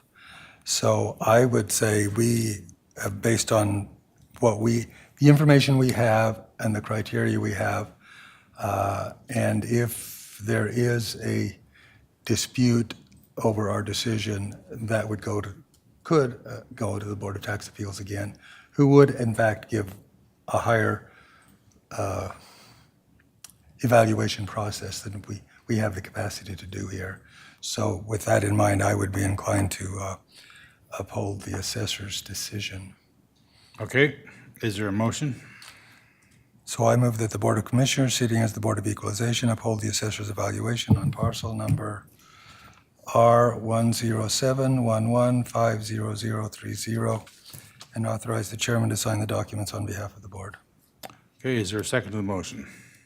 I'm going to make a substitute motion to carry forward that $37,000 deduction from the Boise tax appeal. I don't know what that means. You're going to have to clarify it a little bit. The decision he got from the BTA reducing it 37,000, is it 900, 800? 400. 37,400 was the 37,400. Okay, I would move to carry that forward. Mr. Chairman, just as a comment. Go ahead. It's my understanding from the assessor's presentation anyway, that was taken into consideration in the evaluation. And depreciation was given, one, it was carried forward, and two, this is the year after the 2 years. And that was considered when they said the $318,000 for the neighbors and $276,000 for his property. That was their evaluation was the equivalent, not necessarily the exact dollar amount, but that was taken into consideration when they assessed the value of the property and improvements. So That is what that is what our assessor staff indicated. Right. That it was carried forward. That what occurred is the improvement to the lot was the adjustment, not the lot itself, correct? Yeah. Okay, well, I think we have a substitute motion, and there's not a second to the substitute motion, so we're back down to the main motion. Is there a second to the main motion? Second. Okay, there's a second to the main motion. Any further discussion? Hearing none, all in favor say aye. Aye. Aye. Aye. Motion carries. You know the drill. You can do an appeal to the Board of Tax appeal if you'd like. And you'll. Unfortunately, I do know that. And Yeah. unfortunately, the reason this room is empty of anyone else is because you make this process so extraordinarily laborious that even though I showed you all the assessments on my street, including almost the exact same square footage of 4298, you still don't rule by the facts. Well, and unfortunately. Sorry about that, because I've supported you guys. I've supported all Well, three. unfortunately, those processes that we're following are part of state law. And if you don't like the process, you can appeal to your legislators and change the state law, if that would be more comfortable. But we are just following the state law. What's not comfortable, I appreciate your help and your time. Yeah. What's not comfortable is seeing that list of assessments when, again, I can compare those two homes that I've owned and tell me that my house that I live in is $30,000 more valuable is insane. I did teach for 33 years mathematics. I know numbers. And I also did a ton of real estate for those 30 years as a side job. And I know for a fact that the house I live in is not worth as much as the house I sold. And your assessment is, I don't really care who did it. I'm not blaming these guys, but I am frustrated and now know why people don't come here and don't ask for your help. Because what happens is exactly what just happened is you push it off to the State Board of Appeals or whatever I had to do last time, and then it's a whole bunch more work. And so, Well, we're just following the law. If there is a method to change the law, if you'd like to. And, well, I thought the method was also to present facts, which I did, the bids and everything. And right. I don't know how appraisers can walk in my house like they did last week and not see the pictures I showed you. I showed them everything and not Okay, well, even thank you. offer 1,000. Thank you. Thank you. Okay, we need to close out today's hearing with a larger motion on all the other appeals that are here. So, Mr. Chairman, do we need two motions or just one motion? We can make two or one, just depending on your pleasure. So we need to have. So we do. What would you prefer, Matt, two or one? Up to you. I know that. Okay, whatever you want, that's fine. Don't, unless I'm on these. Okay, on the last page, there's two motions. Okay, I move. Go ahead. I'll move that the Board of Commissioners, sitting as the Board of Equalization, approve the changes on the parcels listed under withdrawn changes and changes no hearing, uphold the valuations on the parcels listed under withdrawn no changes and no changes, no hearing, and authorize the chairman to sign the documents on behalf of the board. I second the motion. Okay, you've heard the motion. Is there any further discussion? Was that sufficient, Mr. Matt? Okay. All right. Did you ask for a vote? I haven't asked for a vote yet. Okay. But the motion. Okay, the motion is, and been moved and seconded. All in favor signify by saying aye. Aye. Right? Motion carries. And I think there's one. Yeah, one more. One more. BOE adjustments. I move that the Board of Commissioners, sitting as the Board of Equalization, approve the BOE adjustments as listed on the agenda and authorize the chairman to sign the documents on behalf of the board. Second. Okay, you've heard the motion. Any further discussion? Hearing none, all in favor say aye. Aye. Right? Okay, do you have what you need, Mr. Matt? Okay. We are adjourned till in the morning at 9 o'clock.